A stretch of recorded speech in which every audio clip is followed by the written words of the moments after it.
Hello Chads, welcome to another episode of Let's Play Persona 1 for the PSP, because apparently I don't know when to stop.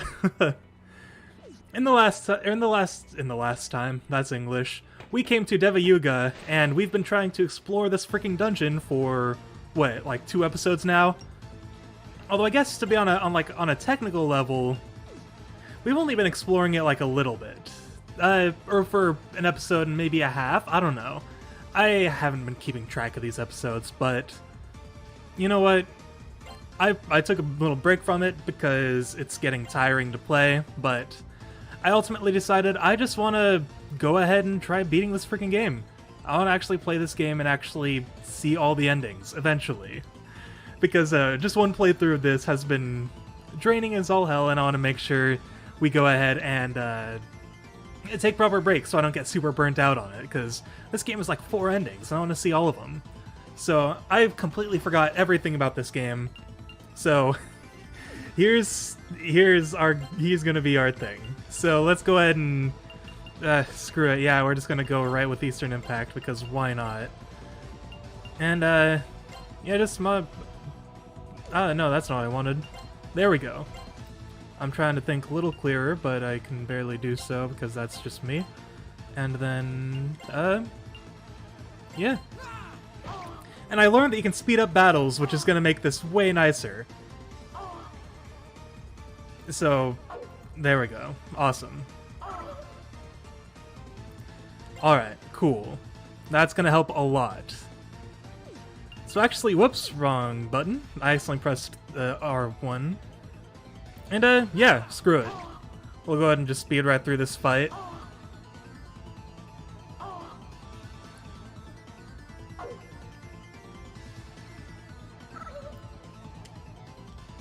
Oh, I meant to press stop auto, but hey, that worked. You know what? That's awesome. I'm so glad that button exists, because that was like a big part of my issues with this game. It's just, this game gets very tedious, and I wanna, like, I think that was a big part of my problem with wanting to get back to this game. I wanted to start enjoying it more, but like a lot of the difficulty just, or not even difficulty, just the tediousness of some of these fights.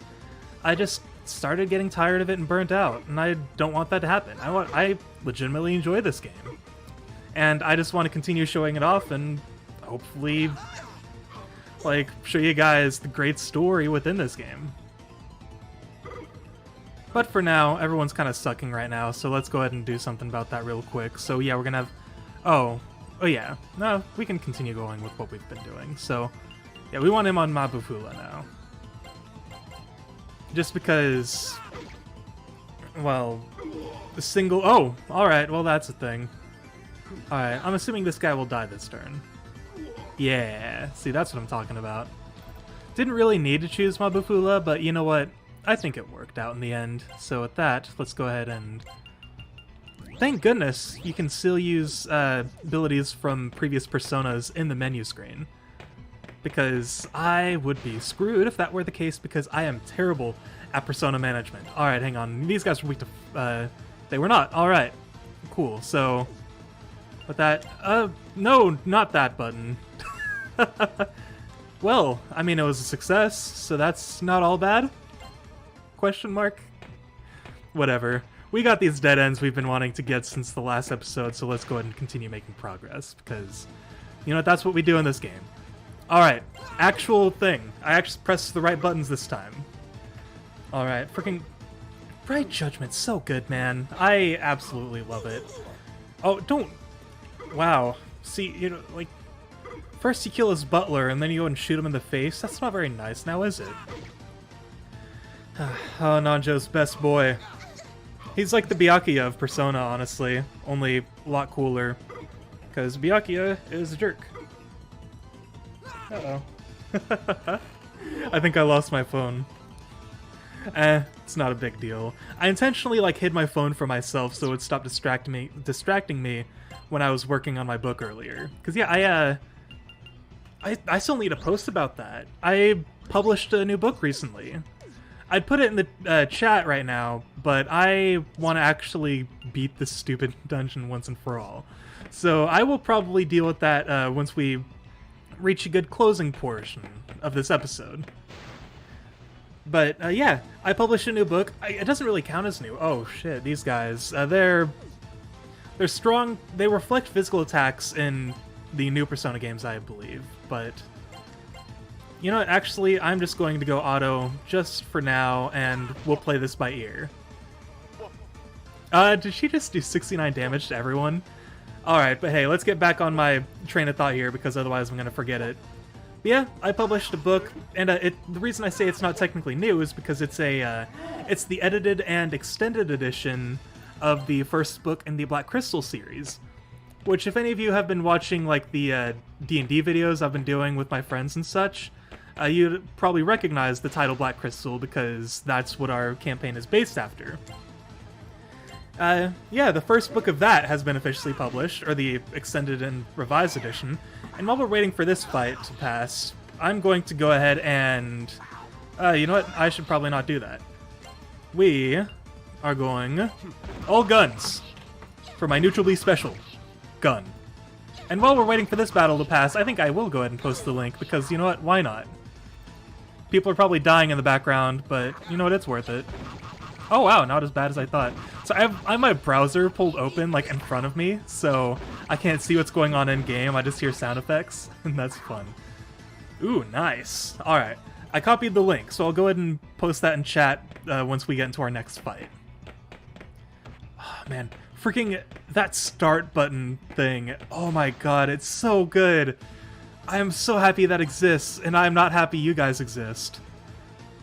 Alright, so let's go ahead and, you know what, yeah, all guns. Let's do this. And here's the link to my new book. Quote-unquote new book, because it's not technically new.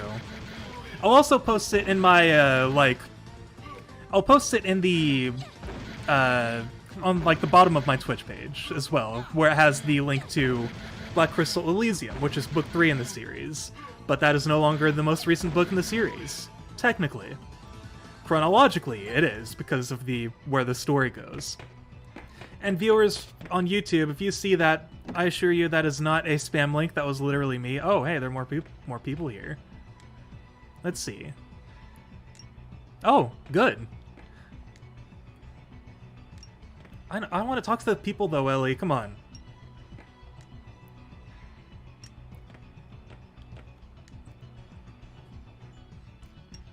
Okay, well, these guys are... yeah, okay, so these guys are possessed. Ooh, HP incense. Tanzanite? I don't know what that is. And a metal card. Honestly, I have no idea what the metal cards are. Alright, cool. So that guy at least has his head on his shoulders, more or less.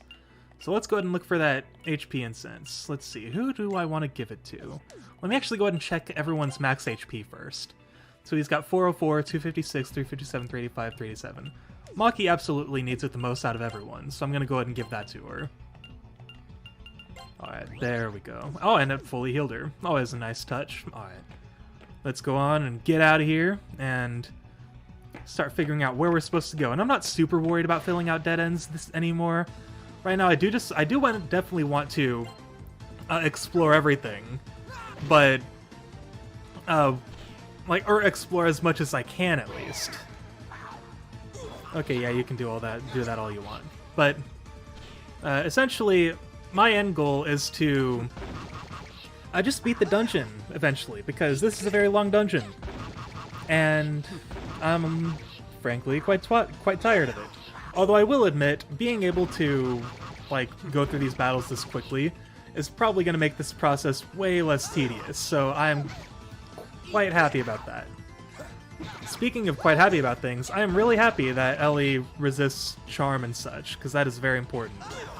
Because this thing seems to be really liking Nanjo and Mark, and they seem to be really liking it as well. Does that mean Mark and Nanjo are bi? Probably. Alright, everyone's bi in the Persona universe.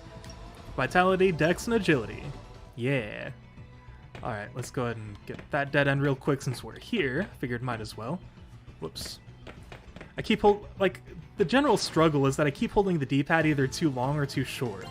So it's like, I kind of lose track of what it is I'm doing. It's an easy to have it. An easy habit to get into, especially with these dungeon crawlers. And you move a lot faster in this game than you move in Shin Megami Tensei, so it's easy to kind of get in that habit of accidentally pressing the buttons way too quickly. But regardless, I think we've got this fight in the bag, so let's just... Oh, or that's a thing. But you know what? I'm not even worried about it. This button makes battles way faster, and I am beyond happy about that. So let's just go ahead and wipe these guys out. I think the unfortunate part is the fact that they're spreading their damage. Or we're spreading our damage. And so it's causing the bad shit to happen. Alright, there's my phone. It wasn't necessarily lost, it just kind of fell. Alright, and then got another staircase. Let's go ahead and get it marked off because... marked off, get it. Yeah, there were more areas to explore in this area, so I want to go ahead and get all that done. We'll replay for now, and then once it becomes an issue, we will go ahead and... Oh, okay, well, it's an issue now. Oh, shit. I should have healed. That's real bad. Okay. So, with that being the case, let's go ahead and, actually, Chris, no, you can attack green guy. Maki, we want you to go ahead and heal Nanjo. Nanjo, I want you to heal Mark. Mark, hang on, what's this... Oh, we don't know this boy's weakness. It's a new enemy. Woo. Alright. For the sake of, whatever it's called. Brevity, maybe? We'll have him go ahead and do that. And then Ellie. Yes, continue using Bright Judgment, but not on the Flying Boy. Like, if an enemy looks angelic, Bright Judgment is probably not going to work. And it apparently doesn't work on our Blue Eyes White Dragon dude. Alright. Everyone's fine for the most part, though we definitely want to go ahead and heal Ellie real quick. Yeah, let's shoot. Or attack physically because they can't do much. And then... not Magarula. And she can't really do a lot, so let's have her go ahead and shoot the Dragon Boy.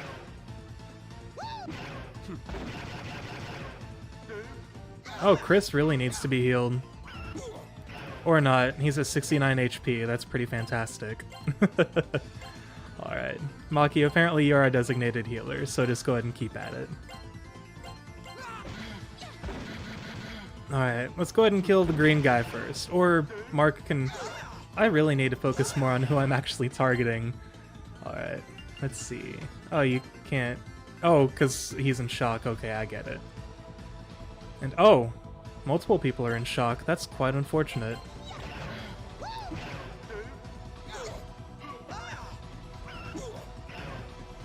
Alright, and you know what? Let's go full physical. Why not? That seems to be the best way to go here. Like, until the elephant guy in the background is the only enemy left, then I think it's safe to go with this strategy. Oh, well, he died. That's cool. Alright. 3 people in shock. Nanjo, it's all up to you. Alright. Hang on, let me go ahead and actually see what this guy's weak against first. Okay, weak to Axe, Death, and Curse. So, we definitely want Ellie, because I'm pretty sure Bright Judgment counts. But we'll find out. Okay, and then you can go ahead and use that on Mark. And Mark... Yeah, you've got Axe, so go for it. And, yeah, we'll go weapons. There we go. Not our best fight, but not our worst either. I feel fully content with that, with the outcome from that fight. Which I rarely say, because that was a very poor performance, if I do say so myself, but you know what, ultimately I don't mind. Alright, let's see. So yeah, there's still a few areas we haven't gone down. There are a lot of areas we haven't gone down. So we have that staircase marked off, but first we want to go ahead and continue exploring and seeing what this dungeon holds in store for us, because you never know, we might find more treasure.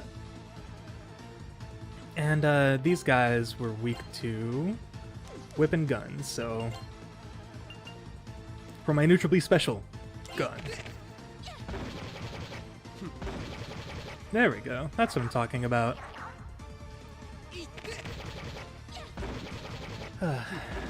Oh, Persona 1. Uh-oh. I should have gotten water. I'm starting to get a little bit of a headache. It's all good.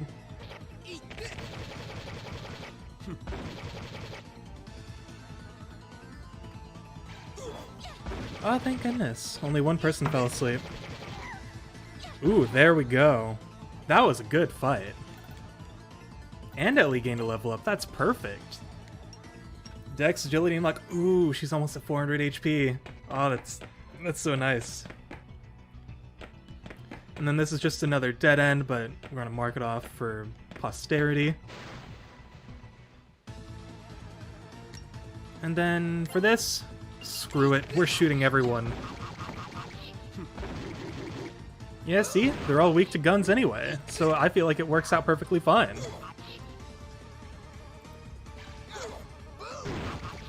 Nice shot, Mark. It's very rare that Mark's gun attacks actually do much.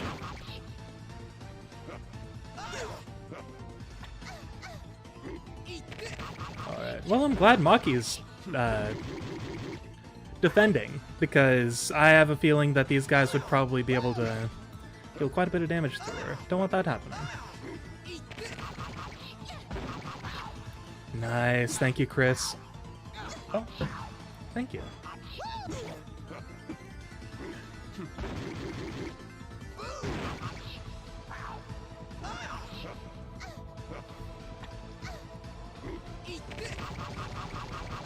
Alright, there we go. Another one bats the dust. Alright, honestly, this probably sounds weird, but like my love for this game has been revitalized now that I know you can fast forward fights. It makes the game so like way less tedious. I love it.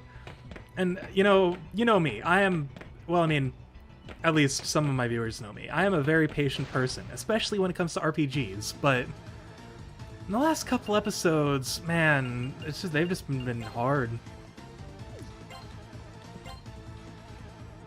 Okay, of course they nullify gun damage. No, don't shoot. Aragion.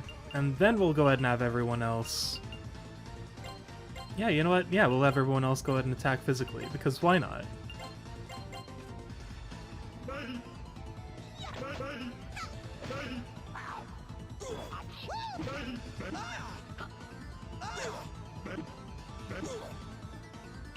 And then, yeah, let's go ahead and replay that.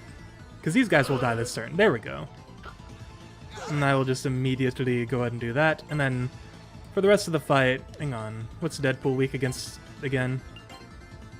Okay, so he... Okay, weak to element and force. So let's go ahead and...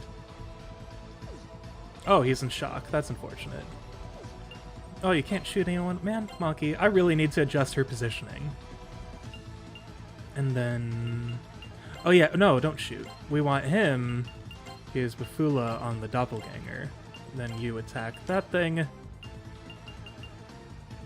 And, yeah, that'll do. Perfect.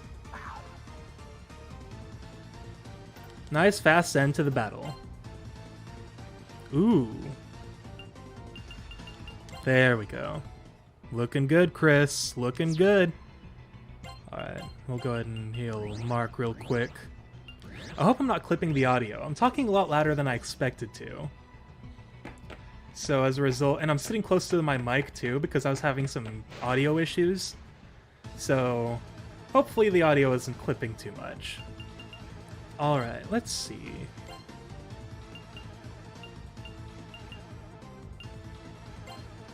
Yeah, let's do it. And then, yeah, screw it. Let's use our AoEs for this fight.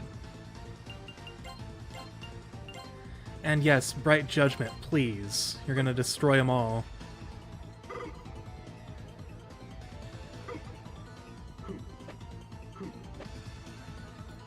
And then I think I'll just go in auto battle after this turn because, you know what, it's going to be the easiest way to go. Yeah, just replay your action, guys. You've got this. I believe in you.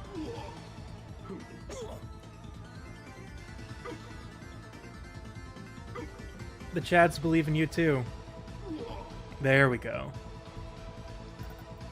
And Nanjo got a level up. Oh, Mark's so close to getting that level up he really needs. Strength, Vitality, and Agility. Nice. Alright, let's finally head up this way and get this area we never marked off. It's a dead end, of course, but like I said, it's nice to get for posterity's sake. And for this, of course, we'll just go ahead and shoot the Cupid things down, because why not?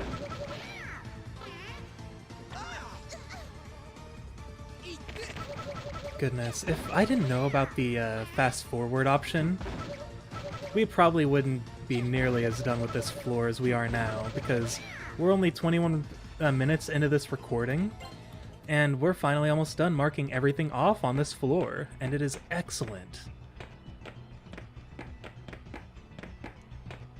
Alright, cool. Whoop, ran into the wall there. And then I think since we're going to pass the save point anyway, I'm going to go ahead and just save before we continue onward. I mean, we got quite a few level ups since we started, so why not, right? Oh yeah, this encounter is going to be fun. Ellie better not die. She's like the only person impervious to most things, except she's asleep right now. But you know what? That's a whatever problem.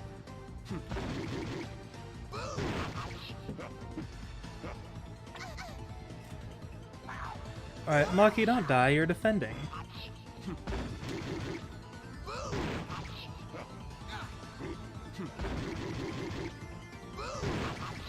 This is a dangerous encounter, but it's also kind of easy as well.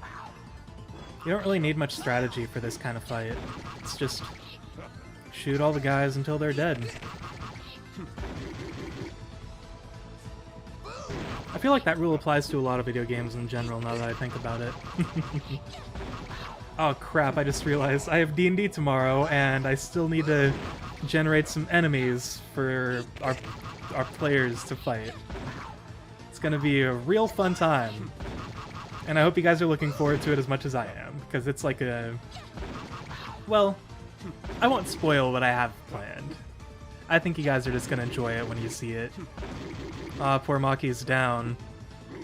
It's alright, the chances of her dying in this battle are really low, see? There we go. She's getting like no XP though, which is troublesome. But you know what, whatever. Yeah, might as well heal Ellie while we're at it. Alright, let's head back to the save point and heal up, of course. Or, not heal up, but save.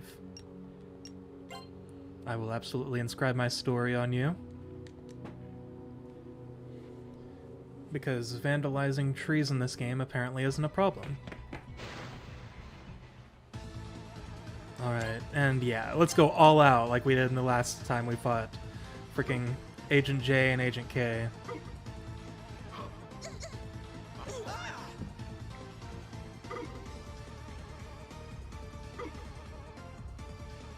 Man, this game really feels different when you're not having to sit through the battles for like 5 minutes at a time. Because battles in this game go on for so long. I'm so glad the fast forward option's a thing. And I'm sorry I keep harping on that. I am just really happy it's a feature, because the pace of the battles has been one of my biggest issues with this game. I really have no issue with RPGs. Like, I love level grinding and stuff like that, especially in games like Dragon Quest and everything, but when battles take this long, I feel like it gets to be too much, which I know is absolutely insane for someone as patient as I to say it, but it's true. Even I have my limits, and Persona 1 happens to hit those. But you know what? We're back in our normal flow. This feels a lot more like the kind of pace I've been wanting out of this game.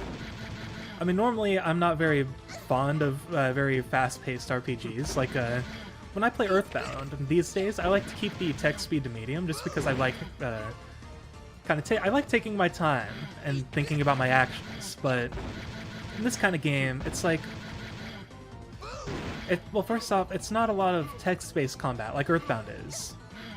So it's like, there's no need for it to be as slow as it is.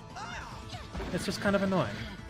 Although then again, it could just be because I'm streaming the game. Playing it by myself is a lot different, because when you're streaming you have multiple things to think of, but when you're just playing it by yourself, you're just kind of thinking about the game, and you just kind of chill and relax. And that's the mindset I kind of want to start getting into when I stream. That's why I'm trying to commentate more as well. I just want to get into the habit of actually talking more while I'm playing. This game, it's actually really easy to commentate over because of the fact that a lot of these battles are just auto fights, so I just kind of set the controller down and hang out.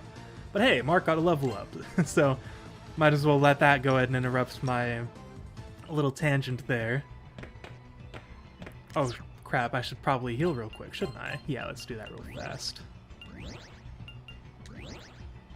Wow, Ellie is losing a lot of HP, like, per battle. It's not very good, but that's alright. Okay, now we can actually see what your weaknesses are.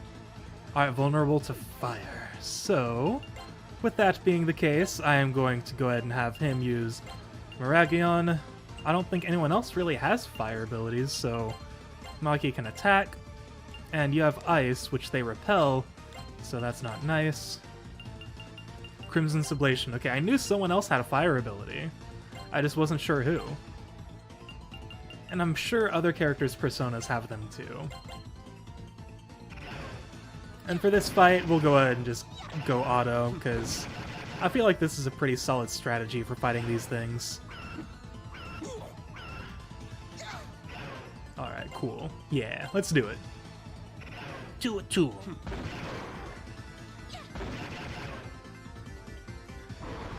Man, this game really hits different when you get to see it all go by so quickly.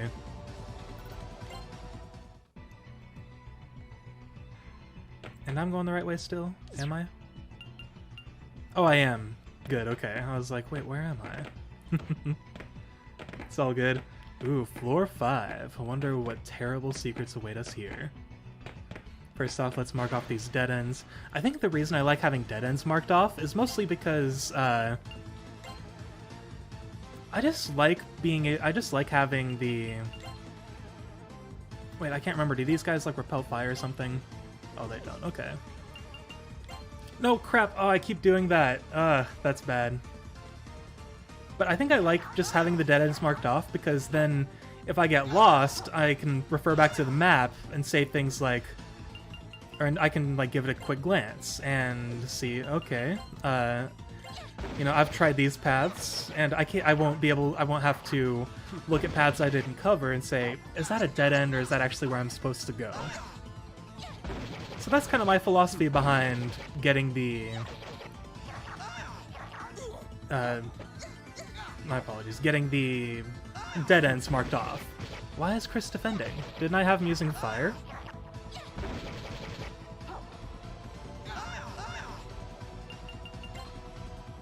Yeah, what the heck?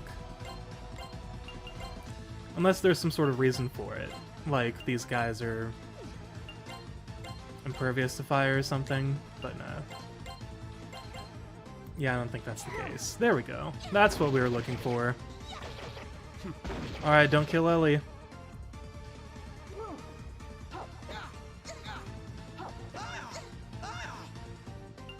There we go. Now we can continue.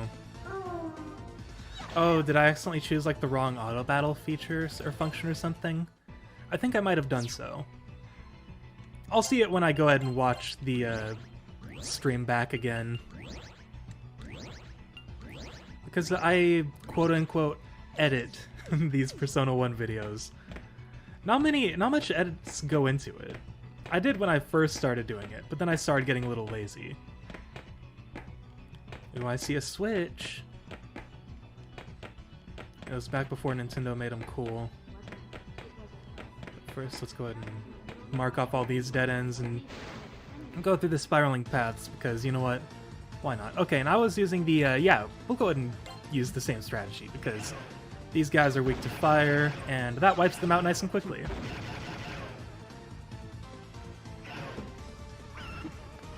I appreciate when enemies can go down fast.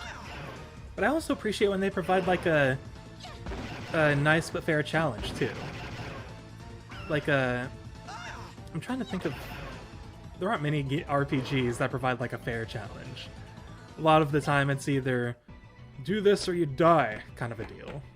But I guess Shin Megami Tensei 4 would be a good comparison, which definitely sounds contradictory when you really think about it. But the reason I say that is because Shin Megami Tensei 4 probably does something that I love in RPGs, which a lot of the newer Persona games do as well. They make it to where sheer strength isn't the only thing you need to beat the game. Like, there's a boss in Shin Megami Tensei 4 that is like level 70 whatever, and I was able to beat it at level 25 just because I played my cards right. Like, it's that kind of game, and I love that.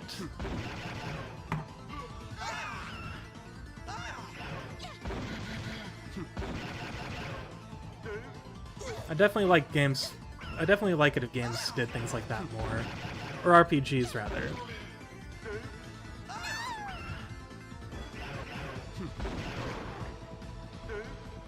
Alright, now we've only got one guy left. Let's see, what are you weak against again?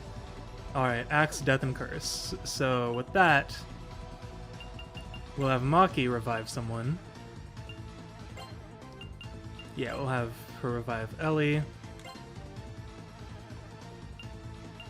You can shoot... Or no, I want you to go ahead and heal Mark. And then Mark will attack this thing.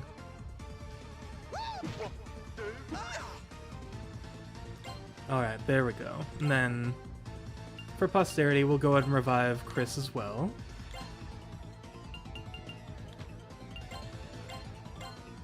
And then... Oh no, we don't want you shooting. We want you to go ahead and use Bright Judgment.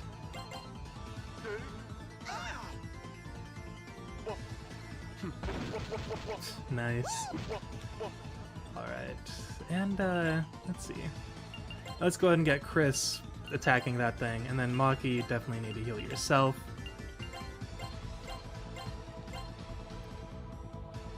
Yeah, we'll continue. Even though it guards against Bright Judgment, it's still dealing a decent amount of damage, so I feel like that's probably the best decision to go by.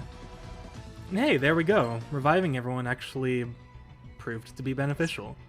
Who'd have thought? Yeah, we'll go ahead and use a couple of these. Let's see, how many SP recovering items do I have? Not many, that's for sure. So yeah, let's just keep pushing onward. I might as well head down this path, just because why not? That's a pretty big room, so I do want to eventually explore all of it. Ah, the same encounter. Let's see. Oh yeah, we have him, so let's go ahead and contact him.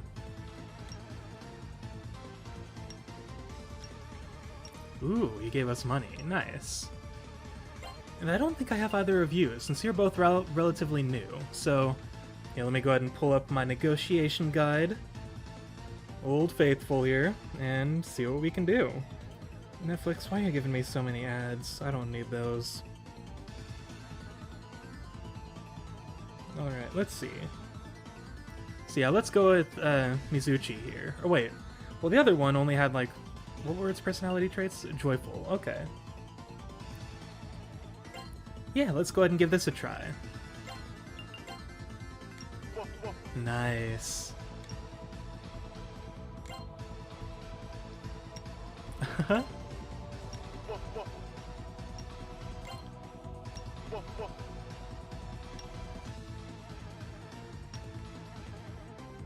I think we have some. Cool.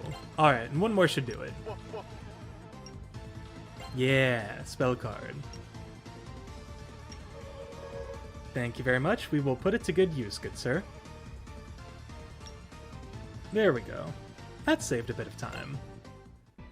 It's just that's a very annoying encounter, so I figured that'd be a nice way to deal with it, right? I hope so, at least. Ooh, are these new enemies? Since they're undead, I'm gonna assume they're weak to fire, so let's hope that's the case.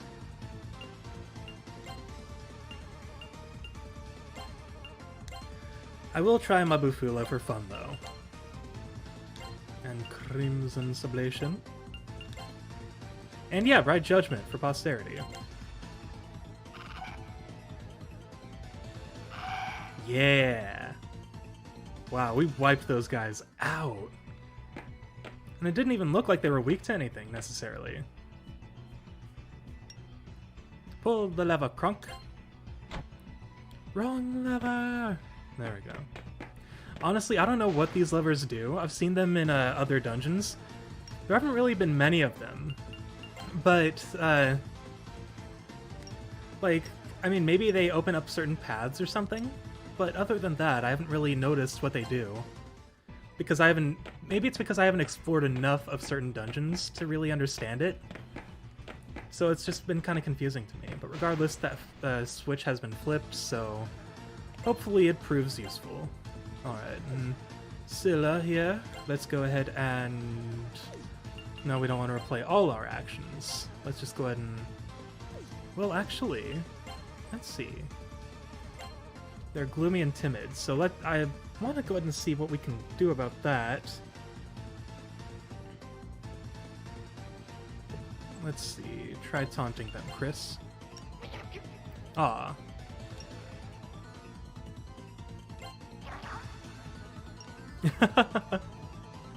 Alright, let's try something else. Nanjo, sarcasm.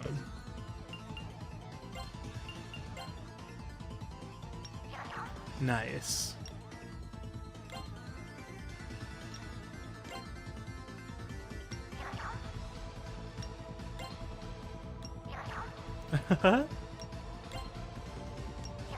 Yes.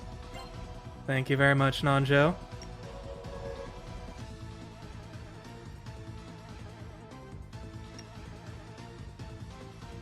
The more spell cards we get, the more battles we can avoid. Which probably isn't a very good thing in the long run, but you know what? It's Persona 1. I feel like I fully have the liberty to go ahead and do what I want. Alright, I think we have... Yeah, we almost have all of these guys.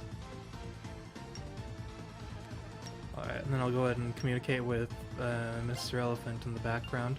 Mr. Elephant in the room, that's what I'll call him. And then for this guy... Yeah, you know what? Why not? And then... Yeah, we'll just go with our usual other strategy. Wait, no, he's got Crimson Sublation, so I do want I'm using that. And then, yeah, you can go ahead and shoot. We should be able to wipe this guy out nice and quickly.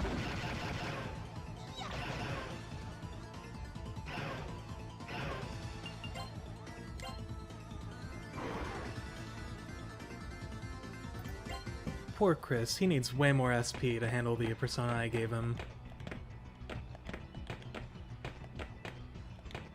There we go. And then I see that other switch. Alright, let's go ahead and get Scylla out of here.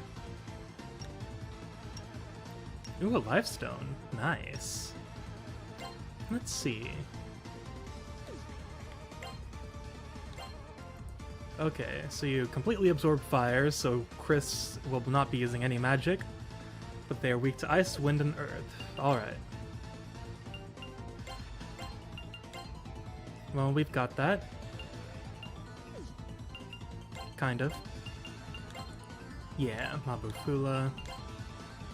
And, oh, you don't have either of those. Yeah, you just go ahead and continue attacking. But you have both wind and earth.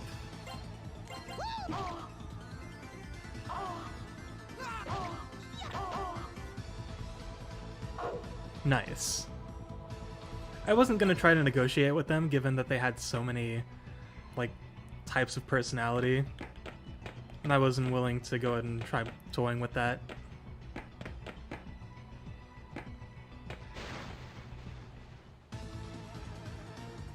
Alright. Let's get that boy out of the way. And then...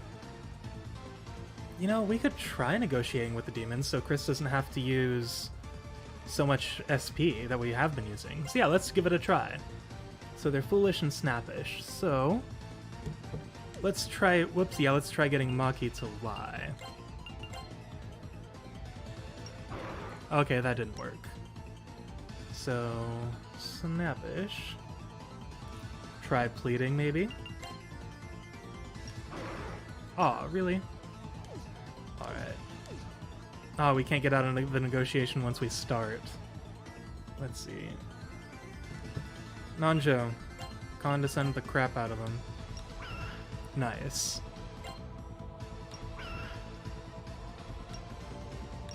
Yeah, take it. I got money aplenty of my dude.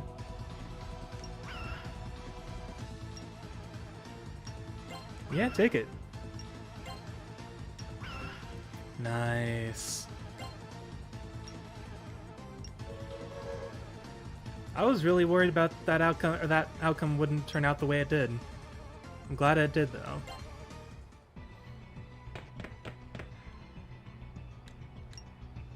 Alright, there we go. Ooh.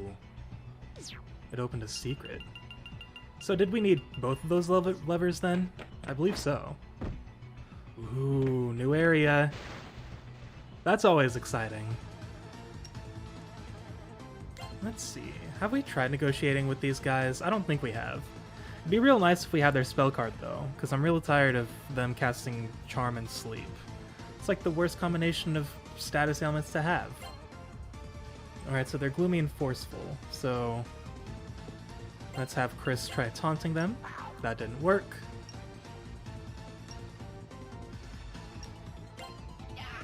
Alright, cool. And if they're forceful, let's try persuading. That didn't work.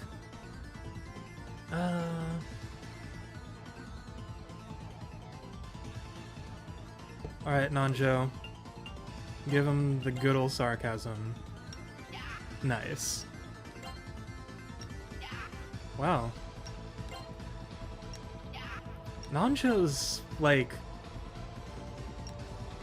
Alright. Let's see.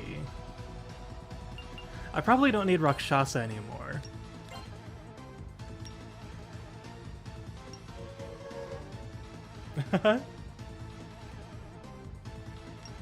Alright, cool. So now we can talk our way out of a decent amount of battles. That's always relieving to know. Ooh. Oh my gosh, I've been listening to a lot of Shin Megami Tensei music, so I have expected that when I walked in here, that it was gonna start playing organ music, like the "Welcome to the Cathedral of Shadows where demons gather," like that guy. Alright, let's see. Yeah, go with Guided Fusion. Why not? Chris is so close to getting to level 50. And we already have Marduk, I believe. Ooh, Cerberus?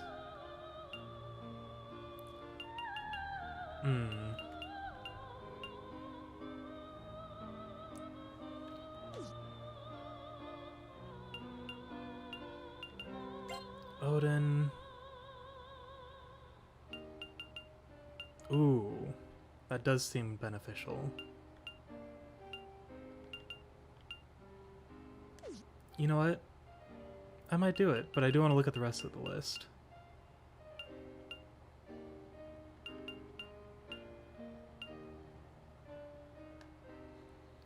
Okay, so he doesn't really have much affinity with the other ones. So yeah, let's go Odin for him. Why not?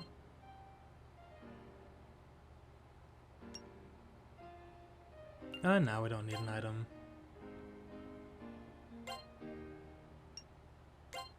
Yeah, let's do it.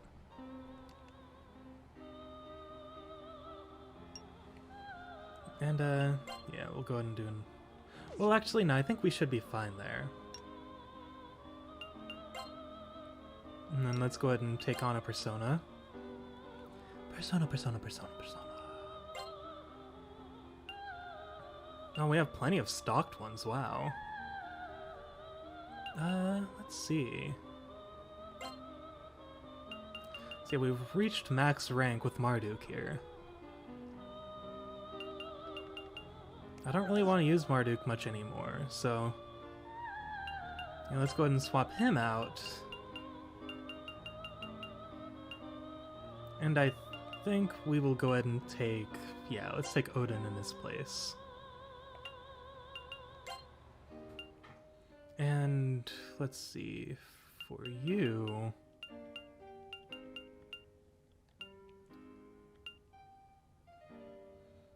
Hang on, let's see, what does Takemikazuchi have? Okay, not bad. Yeah, I'll give her that one. And then actually, yeah, let's go ahead and... Oh wait, no, because this is just getting personas, okay. And then for you...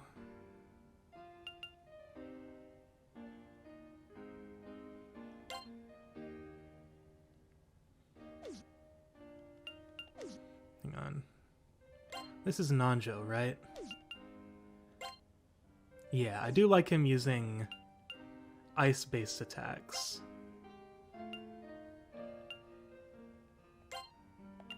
And then Mark, let's see, who shall we give to you?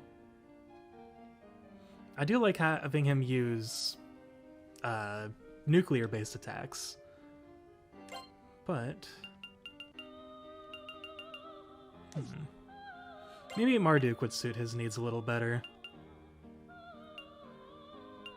And then we have 2 personas for Ellie. I really like her using bless-based attacks too, though.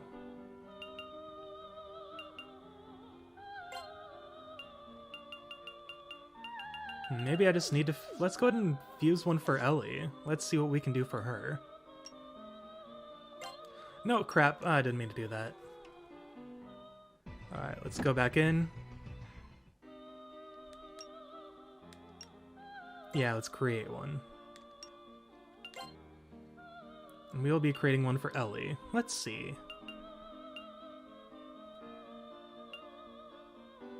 So she's level 49.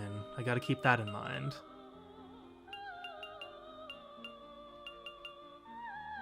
Ooh, Saiten Taisei. Let's see.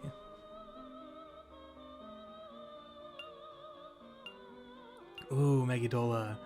I think that would be a good persona for her. Yeah, let's do it. Nah, no item. Yes, please. And then we'll make sure she takes it on. Can't get too trigger happy, because I do that a lot. So yeah, we'll go ahead and replace that with Saiten Taisei. And I don't really need Pyrojack, so I'll keep her other persona kind of on the back burner.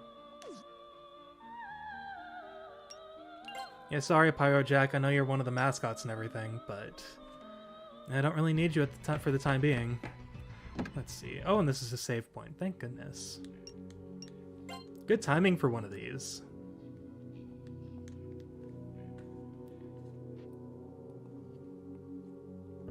I just had to take a quick sip of water.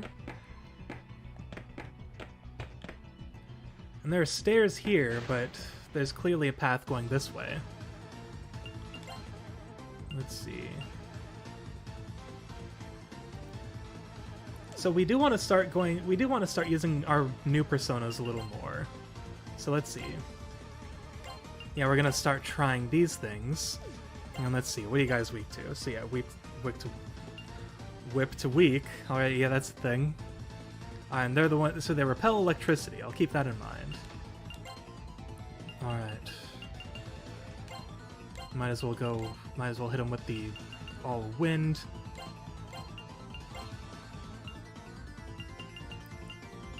And yeah, Crimson Sublation on those two.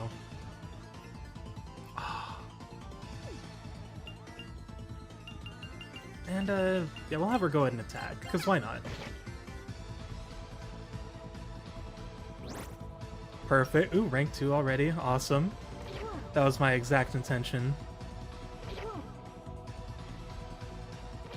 And then we'll just go auto after this.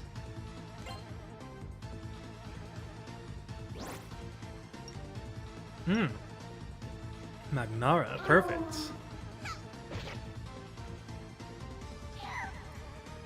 I think it's time for me to adjust everyone's positioning, because I want Ellie especially to go ahead and start using her new persona. Uh-oh. Well, that's not cool.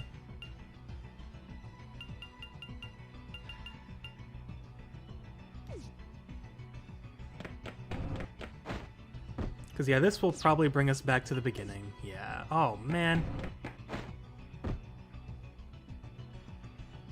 Well, if that isn't something. Hey Chad, so that gaming author here, and I know I don't necessarily need to be doing the intro right now because this is going to be on the second half of episode 17. But hey, I have a guest with me today. Feel free to introduce yourself. It's Weird Lemur here. Yeah, you know it is. Alright, so, we haven't started the video yet. We will be commentating over the video, so let me go ahead and share the screen here. Oh, it's not giving me the screen I want. Let me go ahead and do this. Alright. Will you work now, Discord? Movies and TV. There we go. Yeah, general voice. There we go. So the stream should show up in the general voice channel. And since I will be syncing the audio with the recording, I'll go ahead and kind of give a cue. Can you see it? Yeah, I can. I'm watching it. Alright, cool. So, I will go ahead and start the video in 3, 2, 1. There we go. Oh crap, I just realized a major issue. What? OBS is gonna record the game audio at the same time as the... you know, it's fine. Oh, if need be, I can go ahead and freaking mute the audio in Vegas, so it's all good. But... Right. Yeah, like, when it comes to some editing software can really, like, you can customize, like, what you want quieted and... Exactly. What you want, like, louder. Because, like, yeah, I'll have 2 layers of audio, but yeah, it's all good. Yeah. But pretty much what we got here is we got someone who knows pretty much everything about Persona 1 and for someone who knows nothing about it. Except, look at this map. Can you even follow what's going on in that map? Not really. Yeah. Probably if I had time to study it. It's awful, I'll tell you that much.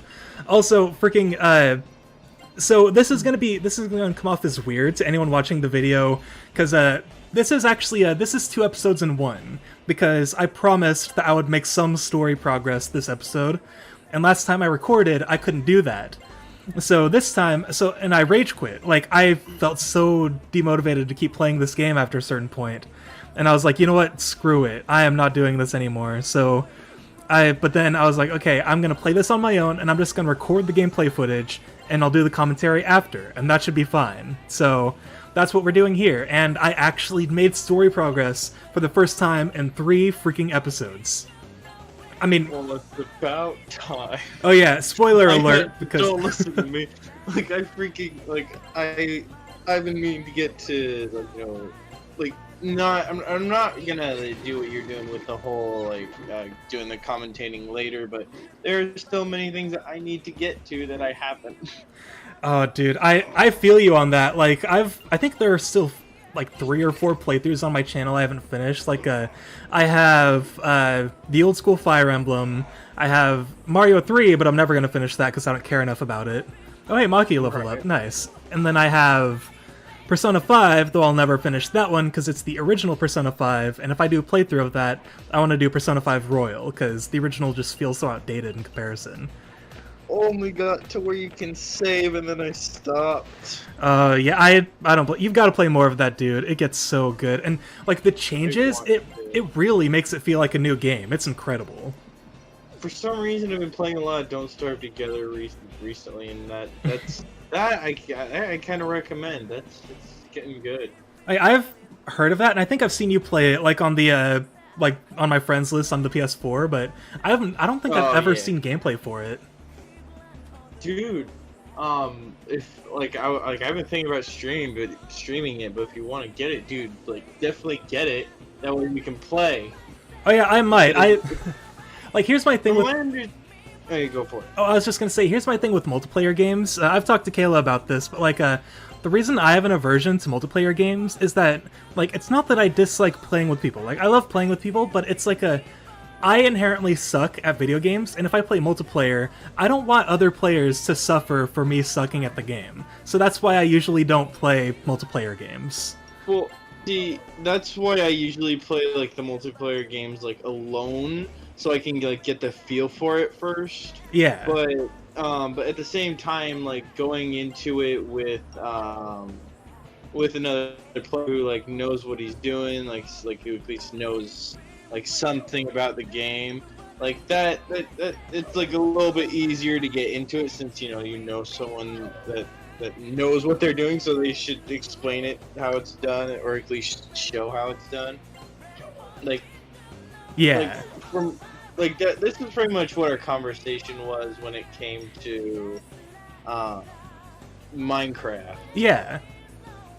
Because like I'm an experienced player with that, but even then, like the new stuff's like not. Like I'm still confused on what some of the new shit does, but Don't Starve Together I'm still learning myself, so I'm like, hooray, a new game that I can like learn how to fucking do. Because it is kind of difficult. I believe it. But oh yeah, by the way, I call this enemy Deadpool because doesn't he totally look like some form of Deadpool? Yeah.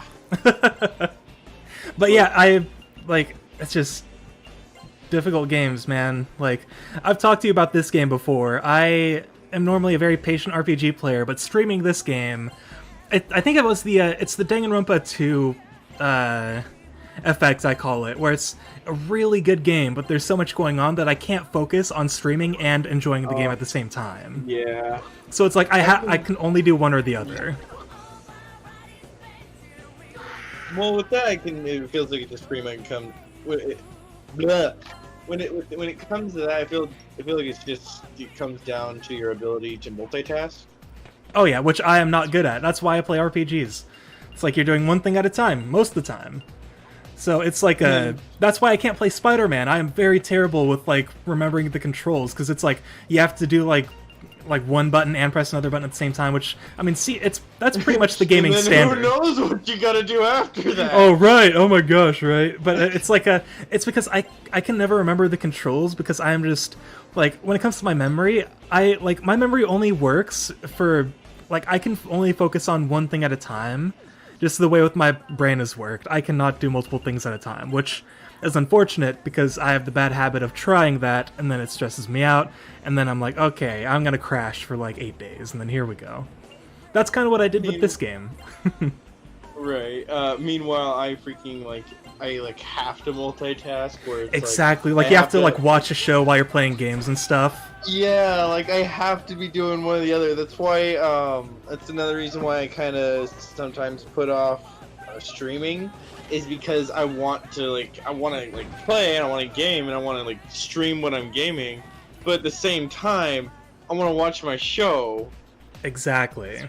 And I can't have my show going as I'm streaming. That's not gonna go well. True, and especially if you're trying to commentate or something, because I know that when I'm playing and if I hear talking in the background or something and I'm trying to commentate, I just lose all focus on trying to talk. But exactly, yeah, it comes to so it comes to a point where it's I put off streaming because I want to watch my show, but at the same time I need to start streaming more.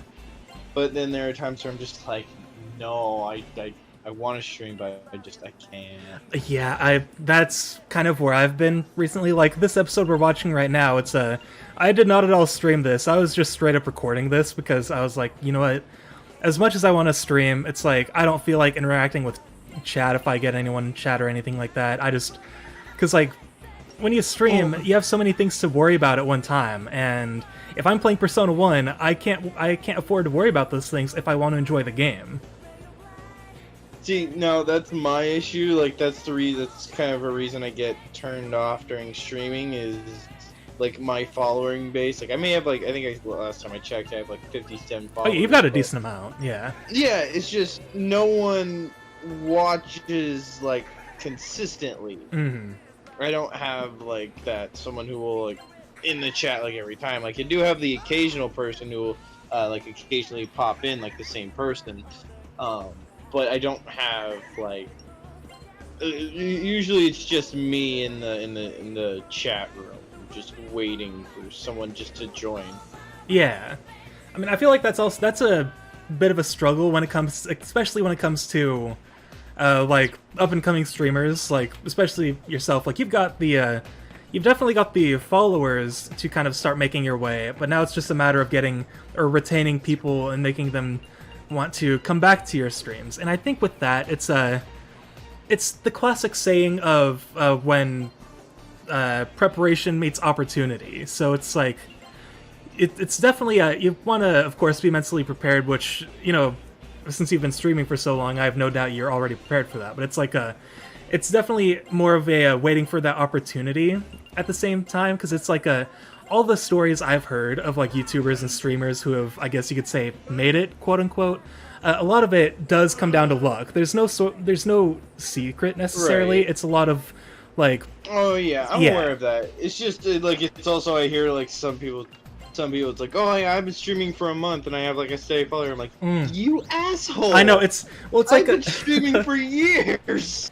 Well, it's just a matter of finding the audience that like is attracted to the kind of stuff that you stream. Like for me, yeah, I stream for a very niche following, so no one watches my streams because it's like I play old school RPGs. Like not many people are gonna want to watch that, but I just play it because I enjoy it. And it's like I'm not necessarily trying to stream for a following. I'm more of like I mean, it'd be a nice side effect, but it's more of like hey, I want to show off this cool game, and if anyone wants to like watch, it kind of looks like a RoboCop. Oh my, yeah, it does, yeah. Look at its name, MIB, Men in Black. Yes.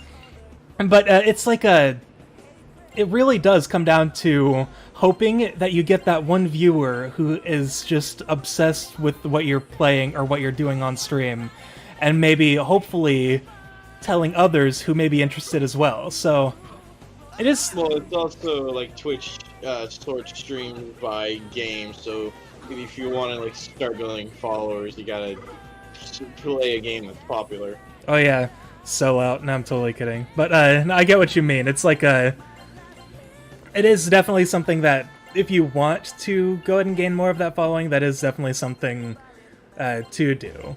And it's even so, it does still come down to luck, because a lot of the time you can play the popular games and you'll just gain no like viewers or anything like that. So it's like it is very much of a like you're rolling a dice every time you go on to stream, basically, and like the odds are kind of stacked against you. So it's like if you're rolling a d6 or something, it's like, all right, you got to roll a 5 or 6 to go ahead and get like 1 or 2 viewers, and 1 through 4 is kind of like who knows what happens. So it's like it's never guaranteed, but right, it's a very important thing. I think I've mentioned this before. A very important thing is that you're having fun with the game you're playing, and you're showing that you're having fun as well. Because I know that I personally, as a viewer, I love watching people enjoy the games that they're playing. And that's why I couldn't continue streaming Persona 1, because I love this game, but I couldn't show that I was having fun because trying to focus on streaming and the game at the same time was just getting too frustrating. So I couldn't do that anymore, and I knew that like it wouldn't make for a good stream if I wasn't having fun. So I don't know. I'm a very, I guess you could say, honest player, where if I'm not enjoying myself, I'll play something else. That's why I've started so many different playthroughs on my channel. Yeah, and that's why I've like put down so many games. Like I wasn't really enjoying myself with Death Stranding. That's why I only played for like a few hours, and then I stopped. Dude, don't even talk to me about Death Stranding. I haven't played that since the prologue, man. Like I played the prologue, started chapter 1, and then that was it. I haven't played that in so long. I don't even know where I'm at in the game, dude. Like, is it just delivering packages to people? I think it is. It's definitely more of like the gameplay is very simplistic, and I think it's more supposed to be focused around the narrative itself. Knowing that it's knowing that freaking Kojima made it, I have a feeling the story does eventually go in pretty deep, but yeah, it definitely seems like the gameplay itself is like it takes a bit to get into it. Right, of course. Man. Just honestly watching this video is like giving me war flashbacks right now. It's like, I mean, honestly, so this video, because I wasn't streaming it, it went really well, to be honest. Like, I managed to get through this dungeon, and I fought the boss, which okay, I won't say what it is for spoilers. I keep forgetting we're actually recording this, but I fought the boss, which was quite challenging, but I finally did it. And man, I'm so glad I'm just so glad I'm not streaming this anymore, because this game is brutal to play. And I mean, you see how the gameplay is. It definitely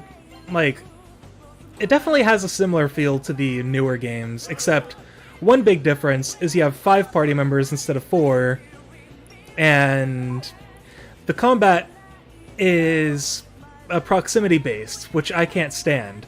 Like, you have to be standing in a certain position for certain abilities to work. Oh, that's bullshit. Yeah, unless you're casting like an elemental spell, like hang on, what did I? Oh yeah, no. Oh, that's similar to Southward Diffraction, but whole. Yeah, like you have to be in a specific thing in a grid. But that's a tactical RPG. This is just a regular RPG, because in the South Park games, those are like the Fire Emblem series, where you like move on a grid-based like.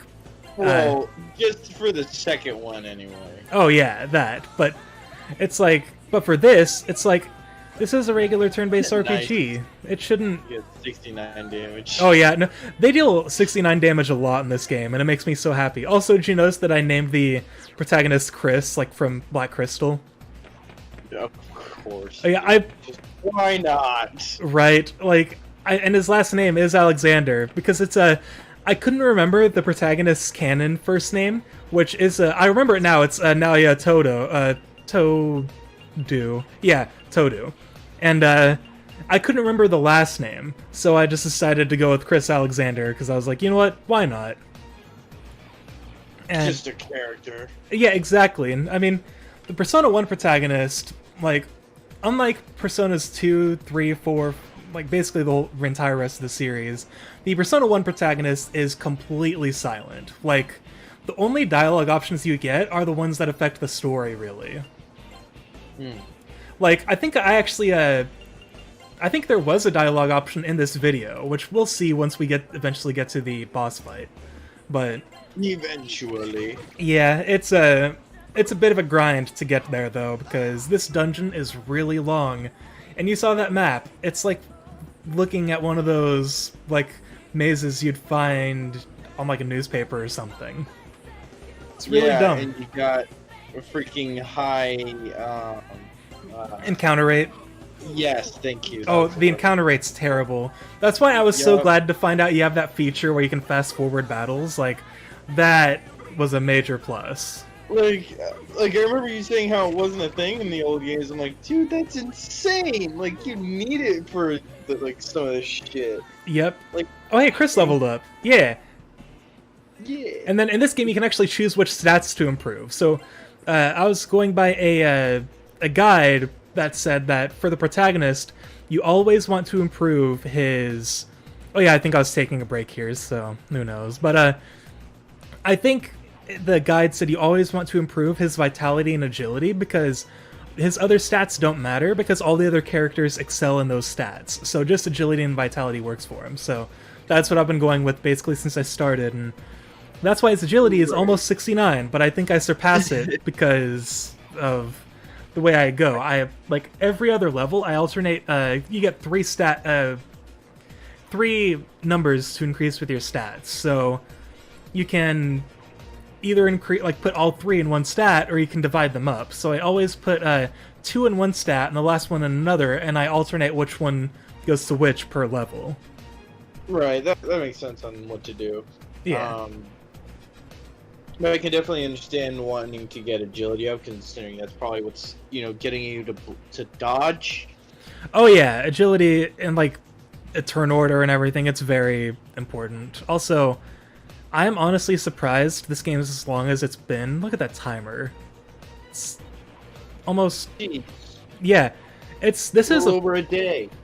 Yeah, and I have 1,000,000 yen, which is only $100,000 in US, or no, 10,000 in US dollars, right? Because you take away 2 0 digits to convert yen to US dollars. So, yeah, that's 10,000. That's only $10,000, but you know, whatever. You say so, man. I don't know yen. It's it's a fun thing I learned when playing Persona 5 for the first time, and like I was interested in, or no, it was Persona 3 because Persona 3 uses yen too. But I was like, I wanted to see the conversion between yen and US dollars to kind of get a measure of what it looked like in the US dollars. So I was always like if you do a part-time job in Persona 5, I wanted to see how much that daily pay would be. And it's like, you find out for a day, like working at the freaking convenience store, you're earning like $25 for a day. So I still wish part-time jobs work like that. oh my gosh, that'd be so nice. And you just go in when you like need the money or something.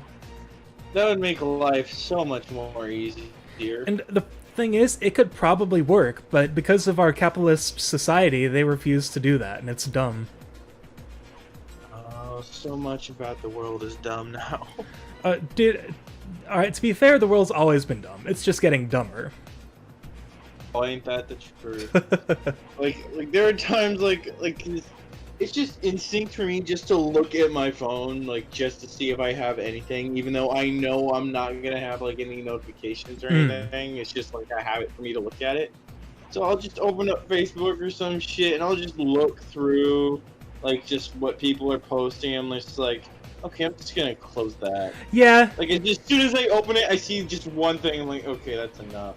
Oh yeah, no, I'm the same way. Like I don't actually I deleted the Facebook mobile app, and like I still do it on the on my computer though. I'll just open up Facebook and then I'll just start scrolling through and just seeing, and I'm like, well, that's not fun.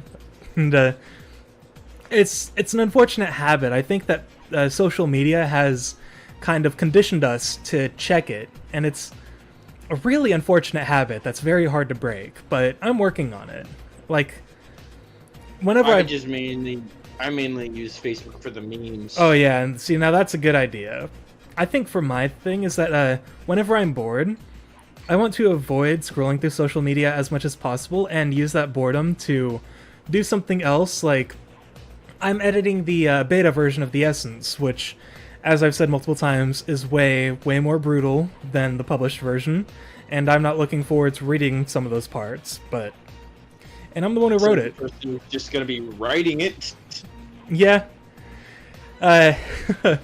But I'm editing it anyway, because a lot about the Black Crystal canon has changed because of our D&D campaign, so I need to go ahead and make those edits and make sure everything actually matches the current canon, so there aren't discrepancies like in the series I was writing before Black Crystal.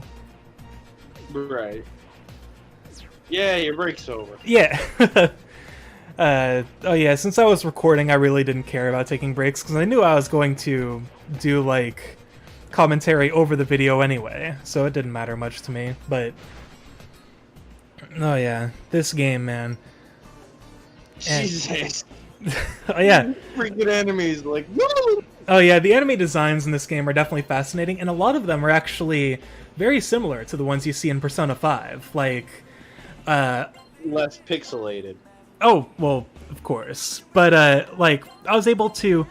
Like, if you saw Jack Frost and, like, Pyro Jack, you'd easily be able to determine that those who they are, because, Jack Frost has been... Before Morgana came around, Jack Frost was the mascot of Atlas, and then Morgana came, and then they're like, alright, freaking dethrone Jack Frost, and here's Morgana. Wow. And Jack Frost... Morgana's not even that great. Right, but I guess Atlas loves him because he's their mascot now, instead of Jack Frost. Right. But and you just reminded me of something by saying Jack Frost. Did you hear that they're gonna have Jason Momoa play Frosty the Snowman in the new live action? I can't say I have. That's really a thing, isn't it? I believe so. I don't think it was on one of those joke internet sites. Oh my gosh, that's... I'm pretty sure it was a real one. I've got to see that. That's gonna be great. But really, a live-action Frosty the Snowman? I mean, they did have... Oh yeah, and I was just going into the stream because I wasn't sure if I went in there or not, and I did, which is why I immediately backed out. But, I mean, they had freaking Michael Keaton's Jack Frost, which is a really good movie, but... I know, it's gonna be... I wonder how they're gonna pull that off. It doesn't make sense. Like, yeah, just the normal... They better not mess with our nostalgia. So help No, me. they will. Any live action anything is gonna mess with the nostalgia. Like... Well... not necessarily. Like, I meant, like, don't do it in a bad way. True. Because there are some shows and movies that do it in a pretty good way. I suppose. I mean... I'm not a very critical person. Like, I generally go into things with, like, an optimistic outlook. I mean, I have an entire website, right? I have an entire website dedicated to, like, looking at the good side of video games, but it's just, like, I don't know, I'm not a very big movie watcher, so it's like I used to be. I'm way more of a video game person just because it's like, I'm so weird when it comes to media. Like, I feel like if I'm watching a movie or sitting down to watch a show, I feel like I'm wasting time, and after like 10 minutes, I feel like I have to get up and go do something. But when it comes to video games, I don't know, maybe it's because I'm actually playing and doing something, but it feels like I'm being more productive than I would be if I was watching something. YouTube is the one exception, though. I can watch YouTube for hours and not feel guilty at all, but... Yeah, that's something that I've been doing lately as well, just like a shit ton of YouTube. Oh, yeah, I finally started watching the Game Grumps play Super Bunny Man, and I'm very happy about it. Dude, I'm all caught up to today, and it is so fucking funny. I am so happy they're playing that again, because it is hilarious. Like, I believe, like, they're taking a break from it, but I'm like, you sons of bitches, you better continue that, because it's one of the funniest... It's like one of their funniest playthroughs on the channel. Oh, absolutely. Like, it's gotta be. And I'm absolutely happy to... I'm looking forward to seeing more, man. Jeez. Freaking... Oh, yeah. Freaking these... Oh, I think... I'm trying to think of different ways to describe what I'm looking at here, and I can't. That's Persona 1 enemy designs for you, man. I don't know where to start. Right? So, hang on. Oh, yeah. I love Mark's dialogue when trying to negotiate. Oh, yeah. Freaking... Mark shares a voice actor with Teddy from Persona 4 Golden. Oh, why am I not surprised? I know. I had no idea, and I've been playing this game for almost 30 hours, and his voice actor... That voice actor... What? No, I was just gonna say sorry, but this game doesn't look like it would even have voice acting. Oh no, it has plenty of voice acting, not in cutscenes, but in battles. Like, some cutscenes are voice acted, but only the animated ones. But, like, Alright. sometimes in battles, if I have characters not using Persona abilities, you'll hear them, like, talking in the middle of battle. But, freaking... The reason I was so surprised to find out that Mark had that voice actor, the voice actor is Sam Riegel, and, the reason I found out is because he is a member of Critical Role, and oh yeah, freaking attacked from behind. But yeah, I was very upset with myself about the fact that I didn't know that was my boy Sam Riegel, because he is amazing in Critical Role. But he's one of those. How did I not know? He's one of those voice actors that, like, you hear him in something, and you cannot tell that it's him unless you look it up. Like, I didn't know he was Teddy either. But to be fair, Teddy has had 2 different voice actors since Persona 4 came out, so that could be why. True. Like, his voice actor in the PS2 version is different from the Persona 4 Golden one. Same for Chie. Like, Chie's voice actor is different, but then in the anime and Persona 4 Golden, they decided to give her Genocide Jack's voice actor. Right. Like, there wasn't anything wrong with the old voice actor. Yeah. It's just the new one fits better. Oh yeah, because, like, the old voice actor, like, she sounded a lot older than Chie actually was. Right. But yeah, like, freaking Aaron Fitzgerald fits Chie so well. And speaking of voice actors that fit characters so well, Yuri Lowenthal. Oh, where to begin? Right? I swear, Oh, every role that man does. Same for Matt Mercer. Yuri Lowenthal and Matt Mercer are amazing in everything they're in. I was about to say, what was that one game where it's like you can't hear it without hearing Yosuke scream like, "Oh yeah, it was Spider-Man." Yep, Spider-Man. We were playing Spider-Man. It was hard to hear. It was hard to hear Peter talk without hearing just Yosuke. And then the moment I found out that Mary Jane was voiced by Laura Bailey, it's like, great. All I'm gonna hear is Rise now. Oh, would you look at that? We No, do a honestly, lot of stuff together. oh yeah, no, Laura Bailey is one of my favorite voice actors of all time, and recently, pretty much everyone knows about this. She's facing a lot of hate because of the character she voices in The Last of Us Part 2. Oh my And- gosh! Don't even get me started. Oh yeah, it's The people that are hating on that game need to shut the fuck up. they really do, and like Like, the one thing I'm seeing about this, like the one thing I hate, is all the body shamers. Like, so many people are like body shaming Abby, saying she has like an unrealistic, like body for like a girl in a zombie apocalypse. oh, yeah, I'm and like, I think Abby is actually That's the stupidest thing I've ever heard. I think that's actually the character Laura Bailey voices, and that's the character she's getting hate for, but it's not because of that, but it's because of, like, I guess it's something her character does. I don't know yet, and I won't, even if I knew, I wouldn't say it because of spoilers, but... Yeah, I figured it out, but even then, like, I'm far enough in the game to know what she, well, not in the game, but from, like, the videos I'm watching. Like, I need to, like, yeah. I'm far enough to where I know what she does, but not why.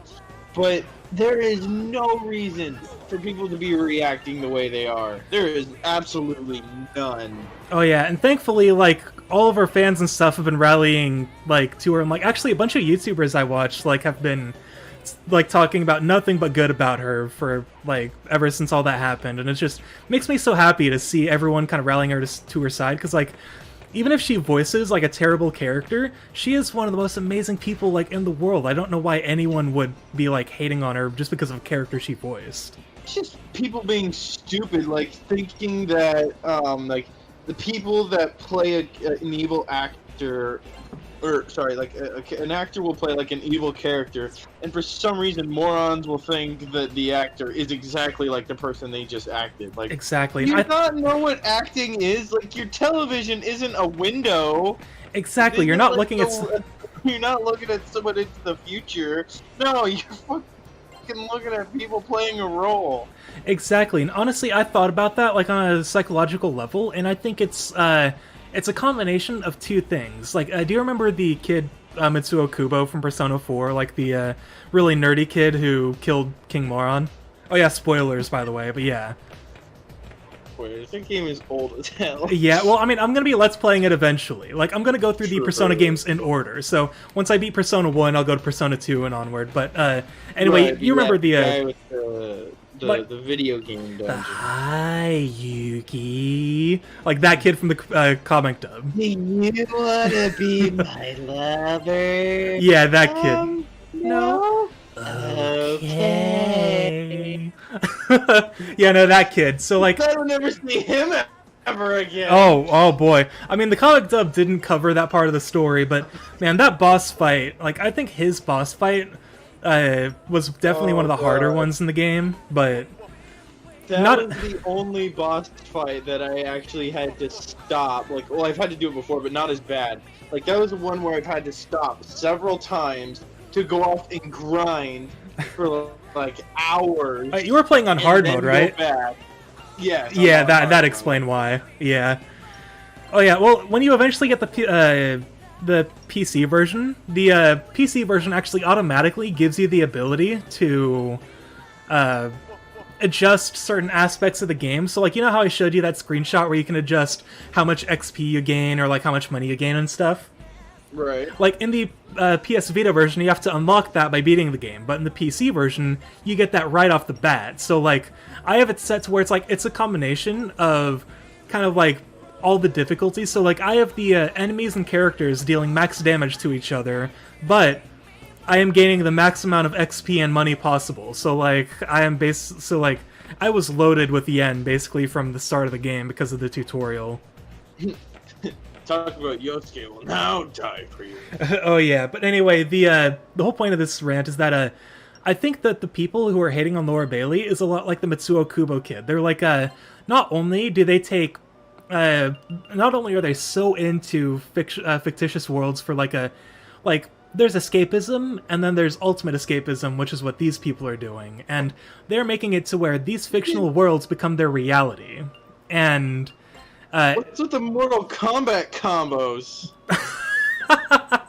Oh, it's a fusion guide, so it's like kind of like in Persona 5. It'll tell you like which orders are like Well, I can kind of guess that from that side, but oh, here we go. Oh yeah, freaking like up, down, down, left, right, BA, select, start, or whatever the Konami code is. That's what this was going on Close here. enough. But anyway, I think it's like them, where they're so far into their escapism to where the fictional worlds become real to them, and on top of that, they're so unsatisfied with their own personal lives that they have all this pent-up rage. They don't know where to like take it out on because they don't understand the idea of healthy coping mechanisms. So those two combined force them to take their rage out on someone they don't know because thanks to the internet. Parents.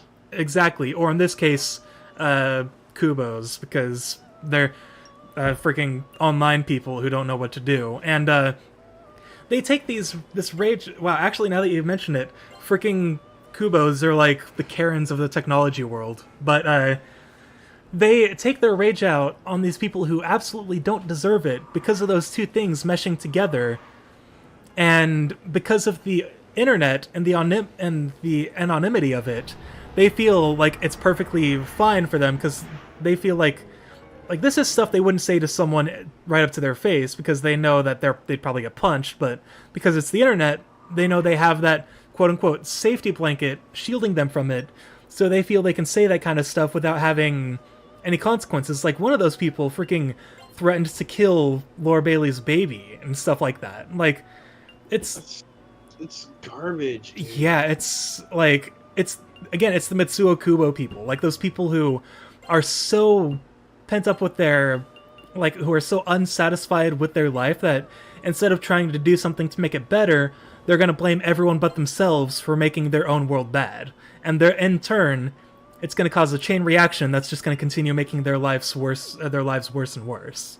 That's how I see it, anyway. It's pretty much how it is. Yeah, also, did you see in the Velvet Room there were actually people performing the Velvet Room theme? Yeah. Yeah, the vocalist's name is Belladonna, and the pianist is named Nameless. They are actually characters in Persona 2 that you can talk to. Like, they're the ones singing that song, and then they just kind of dropped off the face of the earth in Persona 3, but they're still the ones performing the song, because that song's in every Persona game, even the spin-offs. Yeah, I was gonna say, like, that's pretty much one of the few bits in the soundtrack that's, like, always the same. Yeah. And this tree, like, I kept wanting to comment on it. That tree looks like that one fucking giving tree from that one episode of Courage the Cowardly Dog. It's just like, I believe it. Giant ass purple tree with a fucking face in it. Muriel's like, oh, we need a new washer and dryer to do our clothes. Like, next morning, like, a fucking washer falls out of the tree. Sounds about right. But yeah, that tree is the That show was drugs. Oh, absolutely. I have, like, that show is like, I have a feeling shows like that are why our generation has such a morbid sense of humor. Exactly. That and Destroy All Humans. Oh my god, Destroy All Humans. Freaking... Go ahead and recite the freak conversation, because I love that conversation so much and it makes me so happy. I've done it so many times, but I don't care. You've never done it in one of my videos, so go for it. Good point. Alright, hit me again with the part about Bongwater's blimps. What? Bongwater, he has blimps full of Revelade. He does? No, no. You're the one who said so. You're the one who just said that he's gonna cover Bay City and revelate gas. Oh, really? I said that?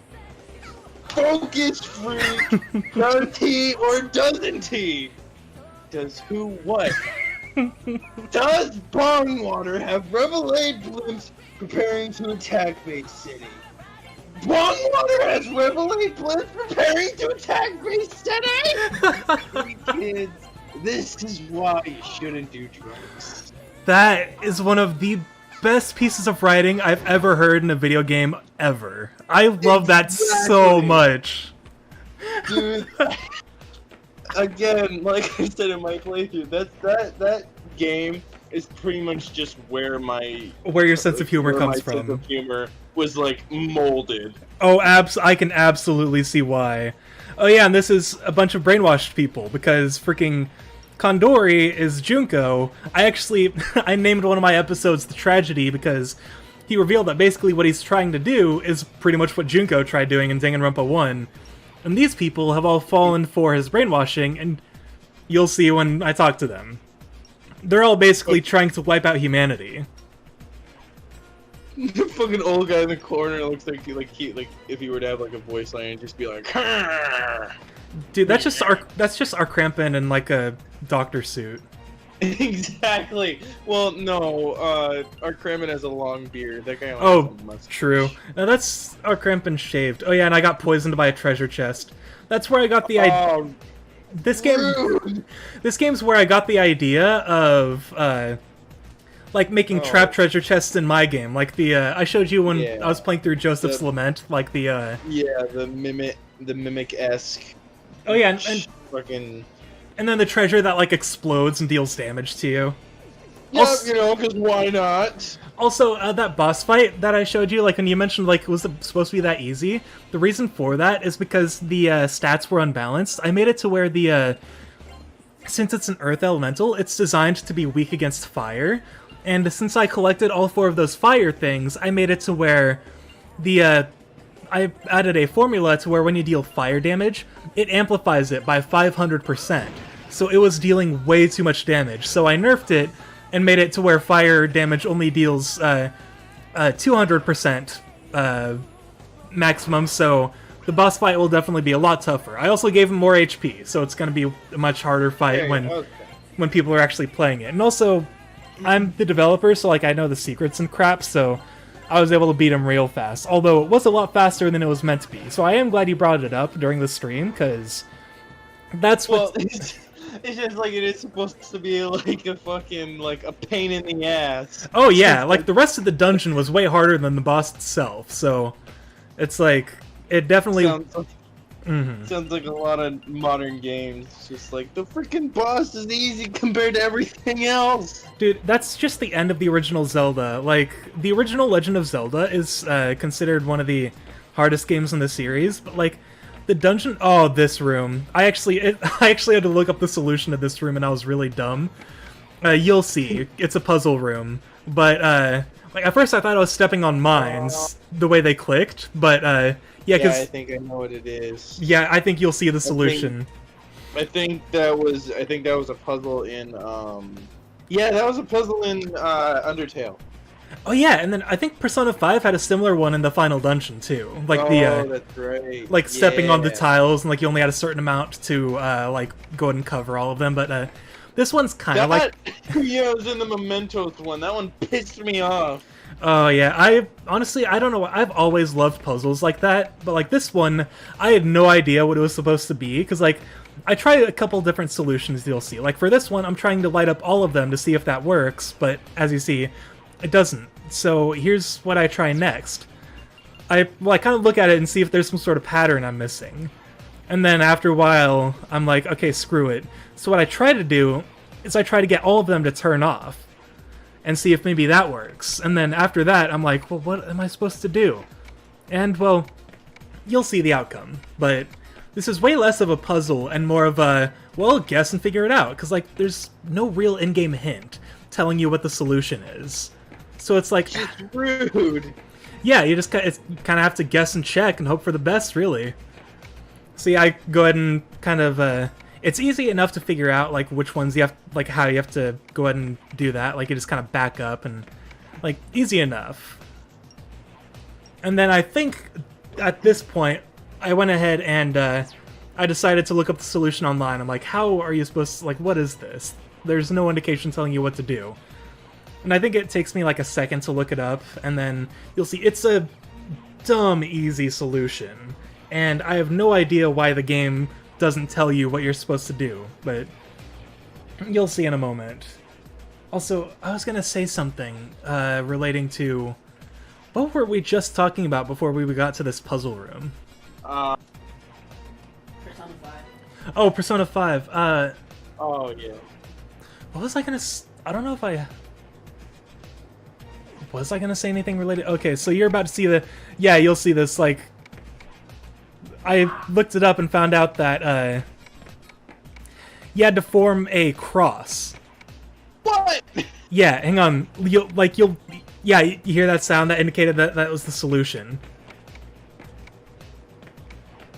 Okay. Yeah, and there was no in-game indication as to that being the solution. I had to look that up online to find that out. And then the door opens. Yep. Okay, you know, because why not? Oh yeah, I think we're about to come up to some really important story. Oh yeah, this song. Here we go. I honestly, this part's so good. The writing in this game is actually really good. Like, the gameplay sucks, but the story is so good. Sounds a lot like some of... It's just pretty much Atlas. Oh, absolutely. Like, a lot of people actually really hate Catherine's gameplay, but they love the story.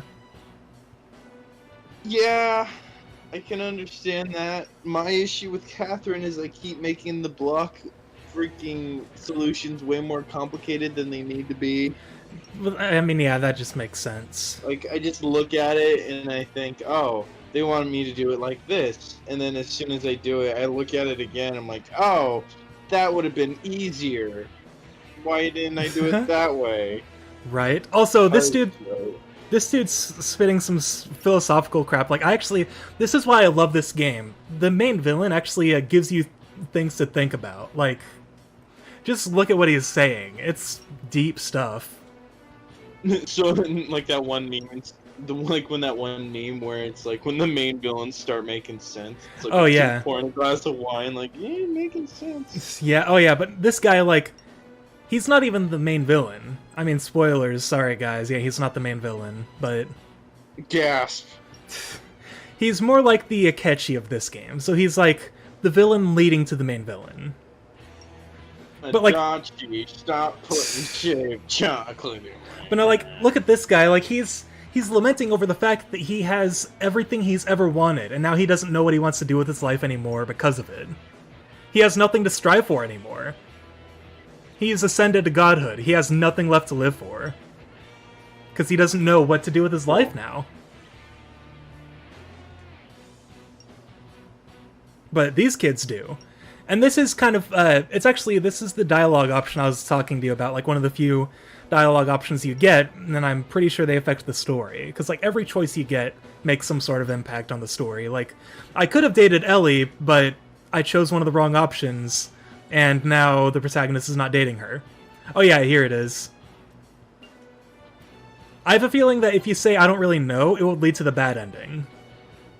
Makes sense. Yeah. Consider, like, once Maki reacted all positively, I'm like, okay, that's probably good.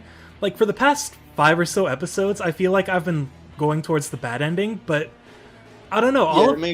That reasoning, or that line of thinking is reasonable for an Atlas game.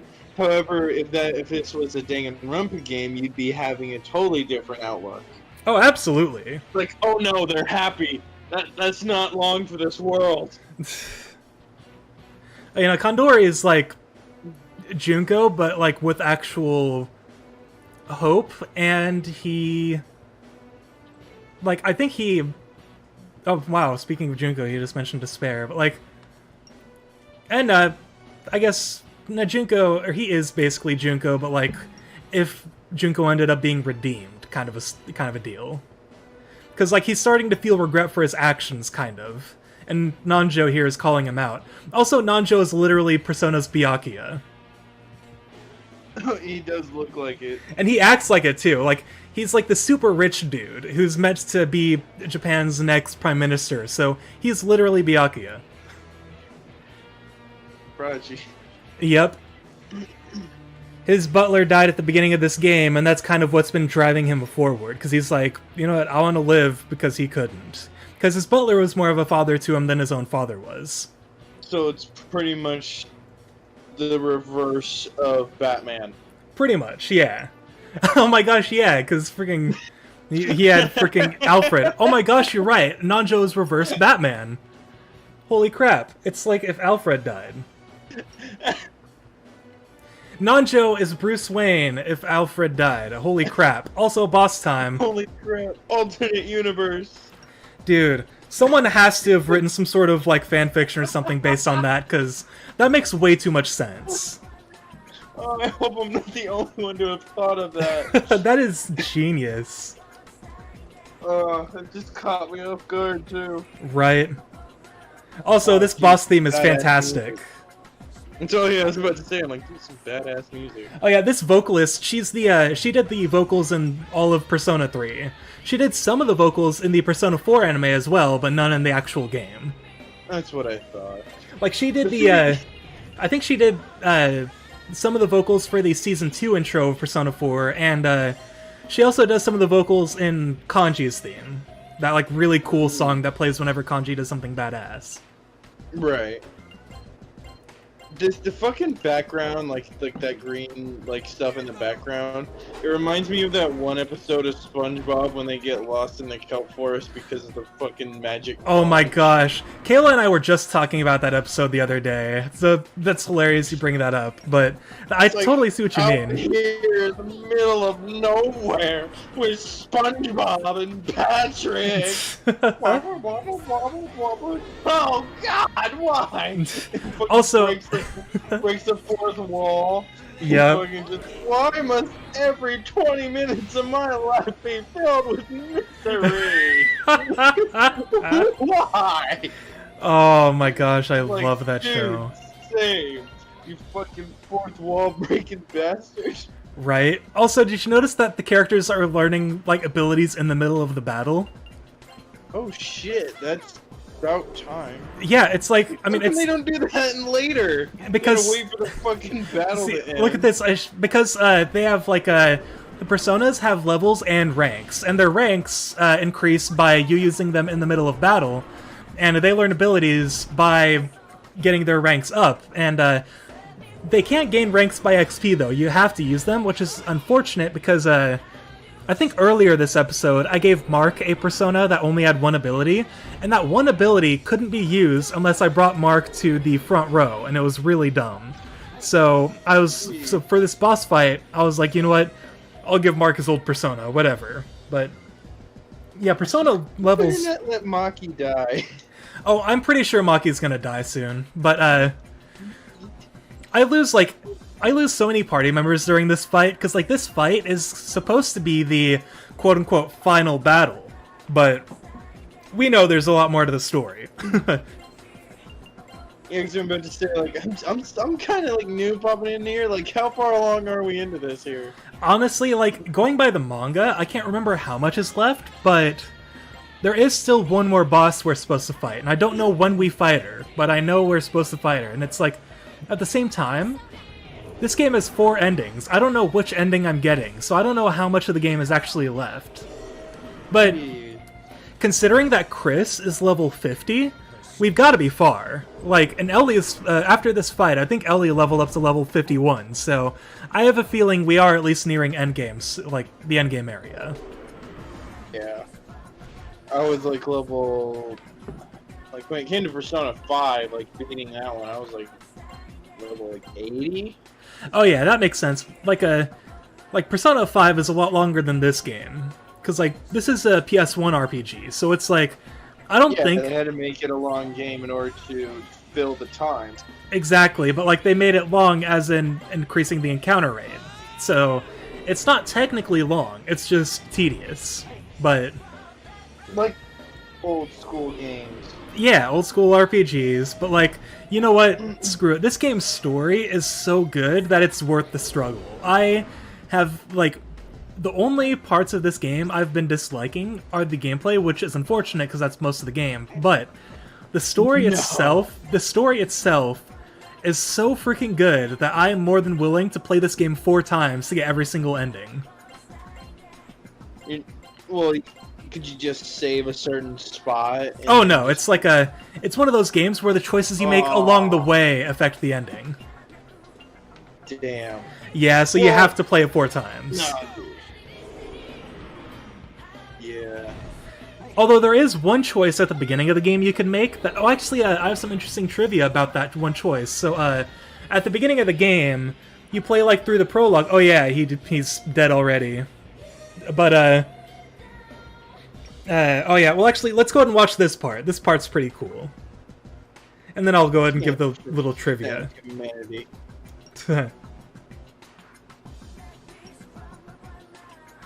I got so paranoid when the HP came back up, I'm like, wait, what's coming now? Look at that name. That's Hitler's Persona in Persona 2, I believe. Of course. But, you said... He just fucking flew off! And then, friggin' check that out. Okay! Yeah, accurate response, Mark. He and his persona fused and became a god. And this is the real fight. This was the one I struggled with.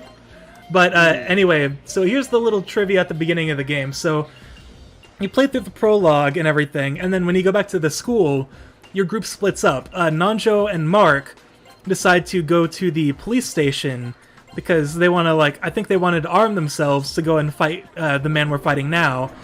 And then a couple of others decided to stay at the school, and they were like, hey, so Chris, do you want to go after Kondori with the others? And you can choose either yes or no. If you choose no, you begin the storyline that I'm not currently playing. There are 2 storylines. There's the Seebeck storyline, which is the one that I'm doing here, and then the Snow Queen storyline, which is one that takes place entirely in the school. But in the PS1 version of this game, the Snow Queen storyline was cut out of the game. So when you get to that part of the game, and you get that choice, if you choose no, the game glitches out and stops working, because it's a story trigger for a storyline that doesn't exist. Like, it was there in the Japanese version, but for some reason they cut it out of the US version, which makes no sense. Okay, no, because why not? Right? I mean, honestly, the PS1 version of this game has so many problems. Like, it is not at all worth it. Like, if you're gonna play Persona 1, get an emulator and play the PSP version. It's way better. Oh yeah, everyone's panicked, which means they're either gonna defend or attack a random target, which means they can also attack their allies. And so that's fun. And oh yeah, I use this item because it cures a degree of ailments on everyone, but it doesn't work for some reason. Like, oh yeah, see, he just freaking tried attacking Ellie. Oh, well, I mean, it lowered the amount of turns it'll take for the ability to wear off, but other than that, it didn't do much. And apparently Nanjo blocks physical attacks, which I didn't know.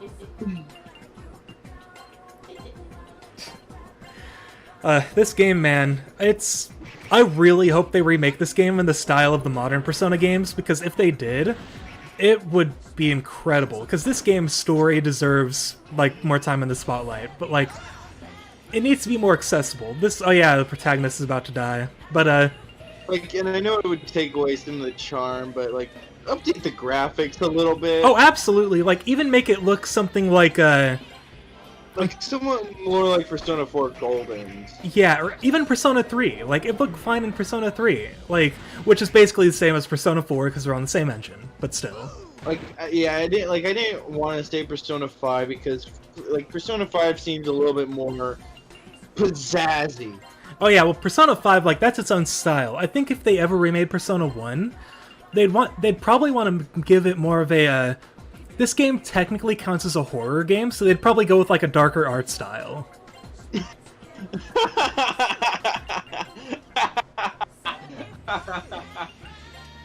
Persona horror game. All right, so here's what I mean. It's psychological horror in terms of the story it's telling. It's not meant to be frightening to the player. It's frightening to the characters. That's what it is. Because like everything there, like there's something that happens after this boss fight. Oh wow, well Maki died. Something happens to Maki after this boss fight that I think if anyone was in her position, they would react the same way. So that's what the horror means in the horror of Persona 1. It's like you're gonna bring her back to life and she's gonna start craving brains? I mean, she just died. Oh yeah, no, it's the Phoenix Down, man. Also, this game in Persona 2, thankfully, they play like Shin Megami Tensei games, so when the protagonist goes down, everyone else stays up. So that's really nice. I hate the games where like, oh, main character's down. Oh, we all gotta die now. I know, it's like, so bad because I think in this boss fight the protagonist dies, but like you can keep going.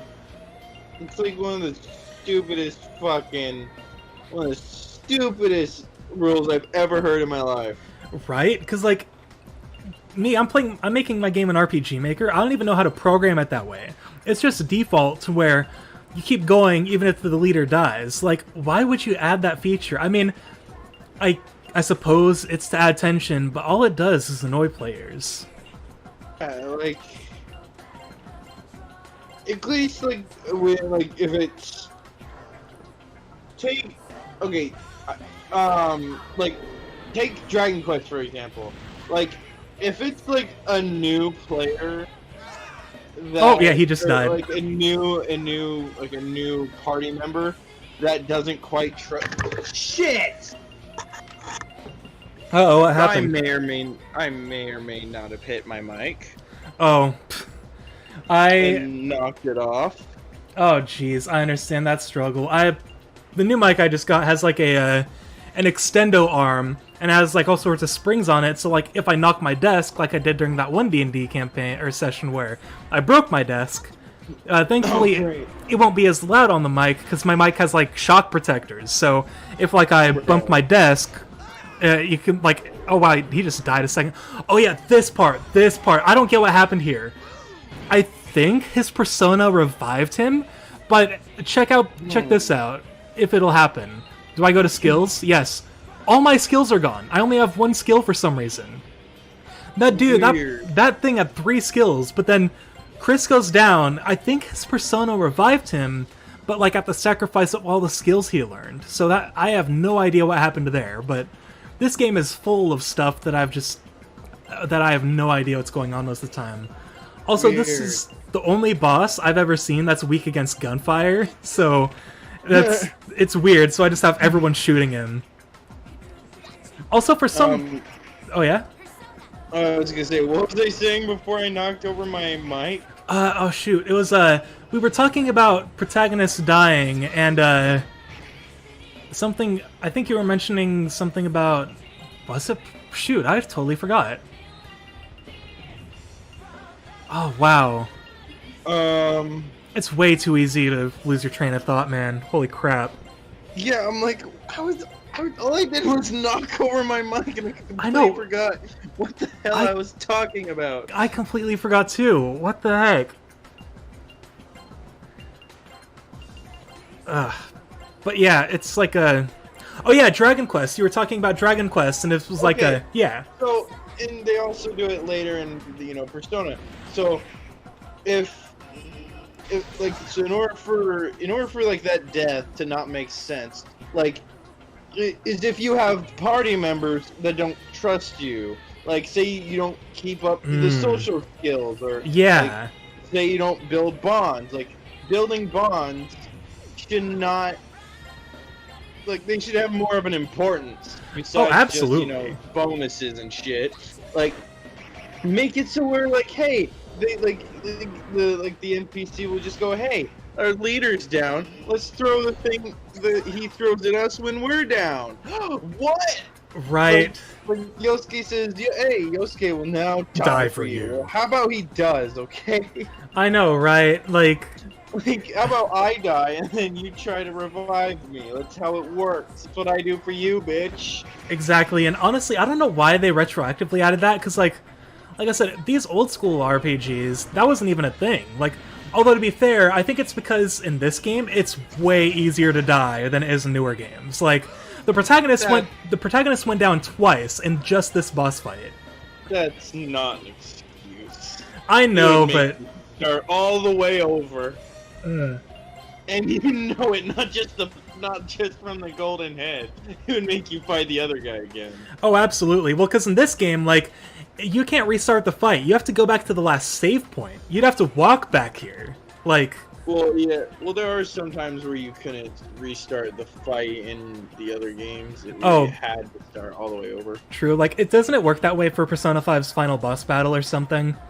I believe so. Like, didn't you say that fight was, like, ridiculously brutal for you? Yes, it was. That fight took me so long. Like, that was one of the only boss fights that I really struggled on Persona 5. Oh yeah, want to know some shit? In Persona 5 Royal, they made Okumura's fight so much worse.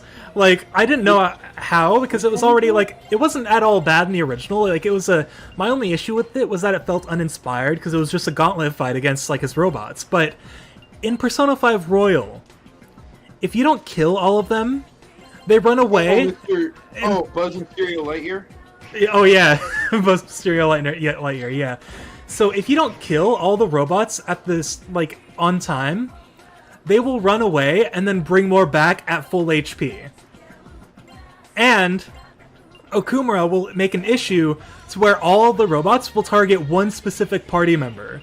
So they made it... Rude. There's also a new phase where after you beat the robots, you have to fight Shadow Haru, like, as an extra phase. So, like, they made it a boss fight that already sucked even worse.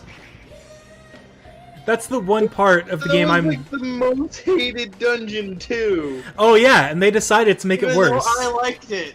Oh yeah, you're like the only person I know who likes it. Like, everyone else hates it. Like, even Kayla hated it. But like...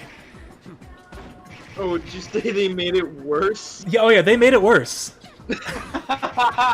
It's like they're trolling the players, which it's Atlas. I'm not surprised at all by that. I would not be surprised if I go through it and I beat it way faster than I did the first one. Oh jeez, honestly, I kind of hope you do, because it was painful even watching Kayla play that. I was like, oh my gosh, I do not want to do this fight.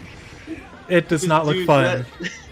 Like, yeah, I can understand, like, the boss is a bitch, but that I don't understand why people hate all the puzzles for that map. It just for feels... that dungeon. Like, the thing is that when you compare it to the rest of the game, it feels very uninspired. Because, like, the rest of the game has all these, like, super creative, like, awesome stuff, and then in that one, it's like, I don't know, it's just something about the general aura of it doesn't feel like it matched. Like, I feel like if Okumura's Palace was in another RPG, it would be fine, but it doesn't feel like it fits within Persona 5's, like, aesthetic. I think that was my personal issue with it. Exactly. What do you expect? Like, if it was like in a sci-fi RPG, I feel like it would be fine, but it just doesn't feel like it fits in a Persona game.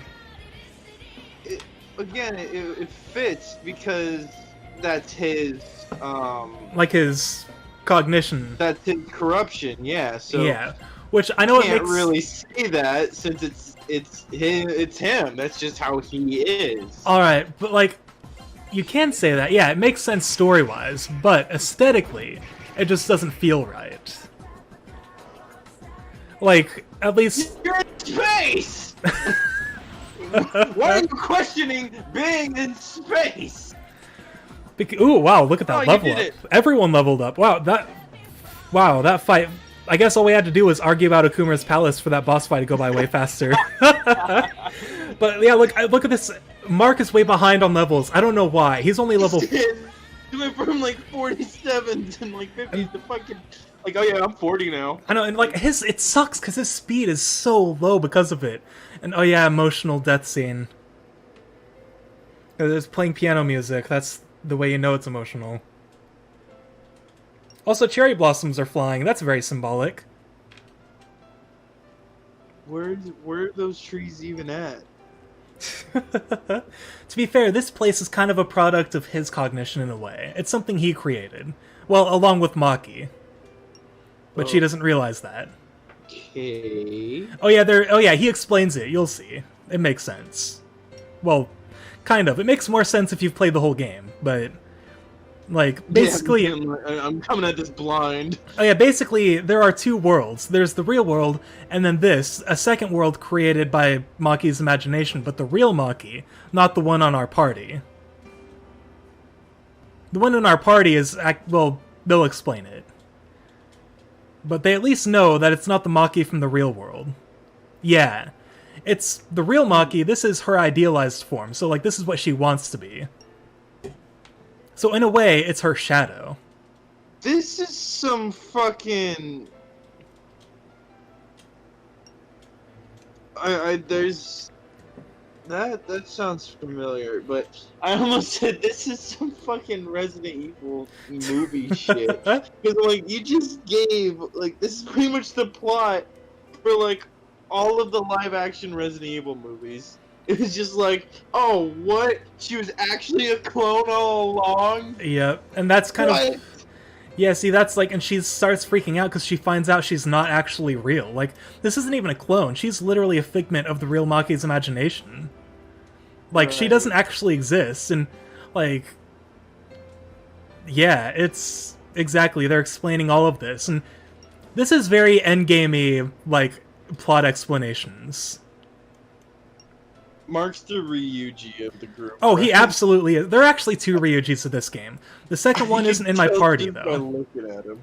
Like, the second one you have to recruit, but, because, like, for this storyline, you get the protagonist, Mark, Nanjo, and Maki, and then the fifth party member you get to choose, but you have to do certain things in order to choose your fifth party member. And I actually recruited Ellie by accident, trying to recruit someone else, but I'm like, you know what, screw it. Job. Let's just have, because there's this character named Reiji, he's Kondori's younger brother. You can recruit him, but he's the hardest character to recruit. You have to do, like, very specific actions, and you have to go through, like, 4 dungeons with only 4 party members. And in the 5th dungeon, you can recruit him. Right, yeah, I think you remember you talking about like that. Yeah, it's like, but the... The only knowledge I have of this is, like, previous discussions about it. Oh, yeah. But all of this is very philosophical stuff, talking about, hey, this is like the world born from inside your heart. Kind of like, this is where a lot of the psychological concepts of future Persona games comes from. Like, this is where... Also, I want to say some Kingdom Hearts as well. That would make sense. Actually, yeah. Oh, ooh, I never thought about that. Wow. I didn't realize that yeah. I can see Kingdom Hearts having, like, especially Kingdom Hearts 2, having some inspiration from this. Yeah, that makes sense. Yeah. And then, yeah, she's freaking out. She doesn't, like, understand what's going on. And the real her is somewhere in this castle. I think I know where she is, but I'm saving that for the next episode. Yeah, her true self. On a specific specific thing. Oh yeah, man, this game's so good. Like, you see this game's writing? Like, it's on par with, like, the modern Persona games, but, like, the gameplay is the only thing holding it back. And again, it's due to the time. Oh yeah, I mean, this version of the game came out in 2009, but it's basically a direct port of the 1990... I think the original game came out in 1996, so it's pretty old. Oh yeah, and freaking, how we were talking about how, in the English version of this game, like, it had cut a part out, but they had kept it in the Japanese game. Yeah. Or the Japanese version of the game. They did that with, like, the original PS2 versions of the Kingdom Hearts series. Oh yeah, because, like... Oh like, yeah. When I was playing the final mix for Kingdom Hearts 2, like, we got to a part where we got to fight Roxas. I'm like, excuse you, what? Oh yeah, because that was never included in the US version of the PS2 one, right? No, it wasn't. And then I play, I'm like, dude, that fight was kind of hard, but that was amazing. Oh yeah, and all like, the guys... It's one of my favorite fights in the entire game, just because of how just hard hitting it is. Oh yeah, and then also there's the And fight it just against. comes out of nowhere. Sorry, it had to. Oh yeah, no worries. Like we were actually. You're just walking in an alley, and then all of a sudden you're in you're in Sora's heart fighting Roxas. It's just like, oh, okay. Oh yeah, and isn't the same for the like the fight against Terra or the Lingering Will, I guess, but we all know it's Terra. That is gonna depend on which fight you're talking about. It's the fight against Terra's Keyblade armor. Oh, you mean in Kingdom Hearts 2? Yeah. Yeah, that part was also well. It could have been, and I just don't know because like, I didn't play a lot of the secret bosses as a kid. Oh, okay, that makes sense. Because like, oh my gosh, I think we're about to see one of the biggest memes. There it is. Mark Dance is crazy. That's the biggest meme to come out of this game, and no one. Yeah. What? Oh yeah, we paid them for Mark to dance. Did you just see that?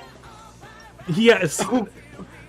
There we go. Okay. That's how we negotiated that with them. Mark just danced the whole time, and we got a spell card out of it.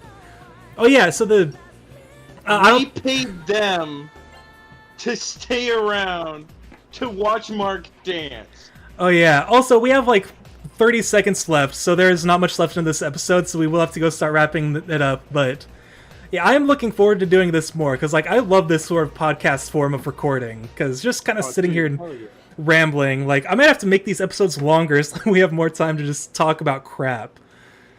But yeah, that's pretty much what these like come down to. If you notice, that's pretty much what the Game Grumps is them just talking about random shit.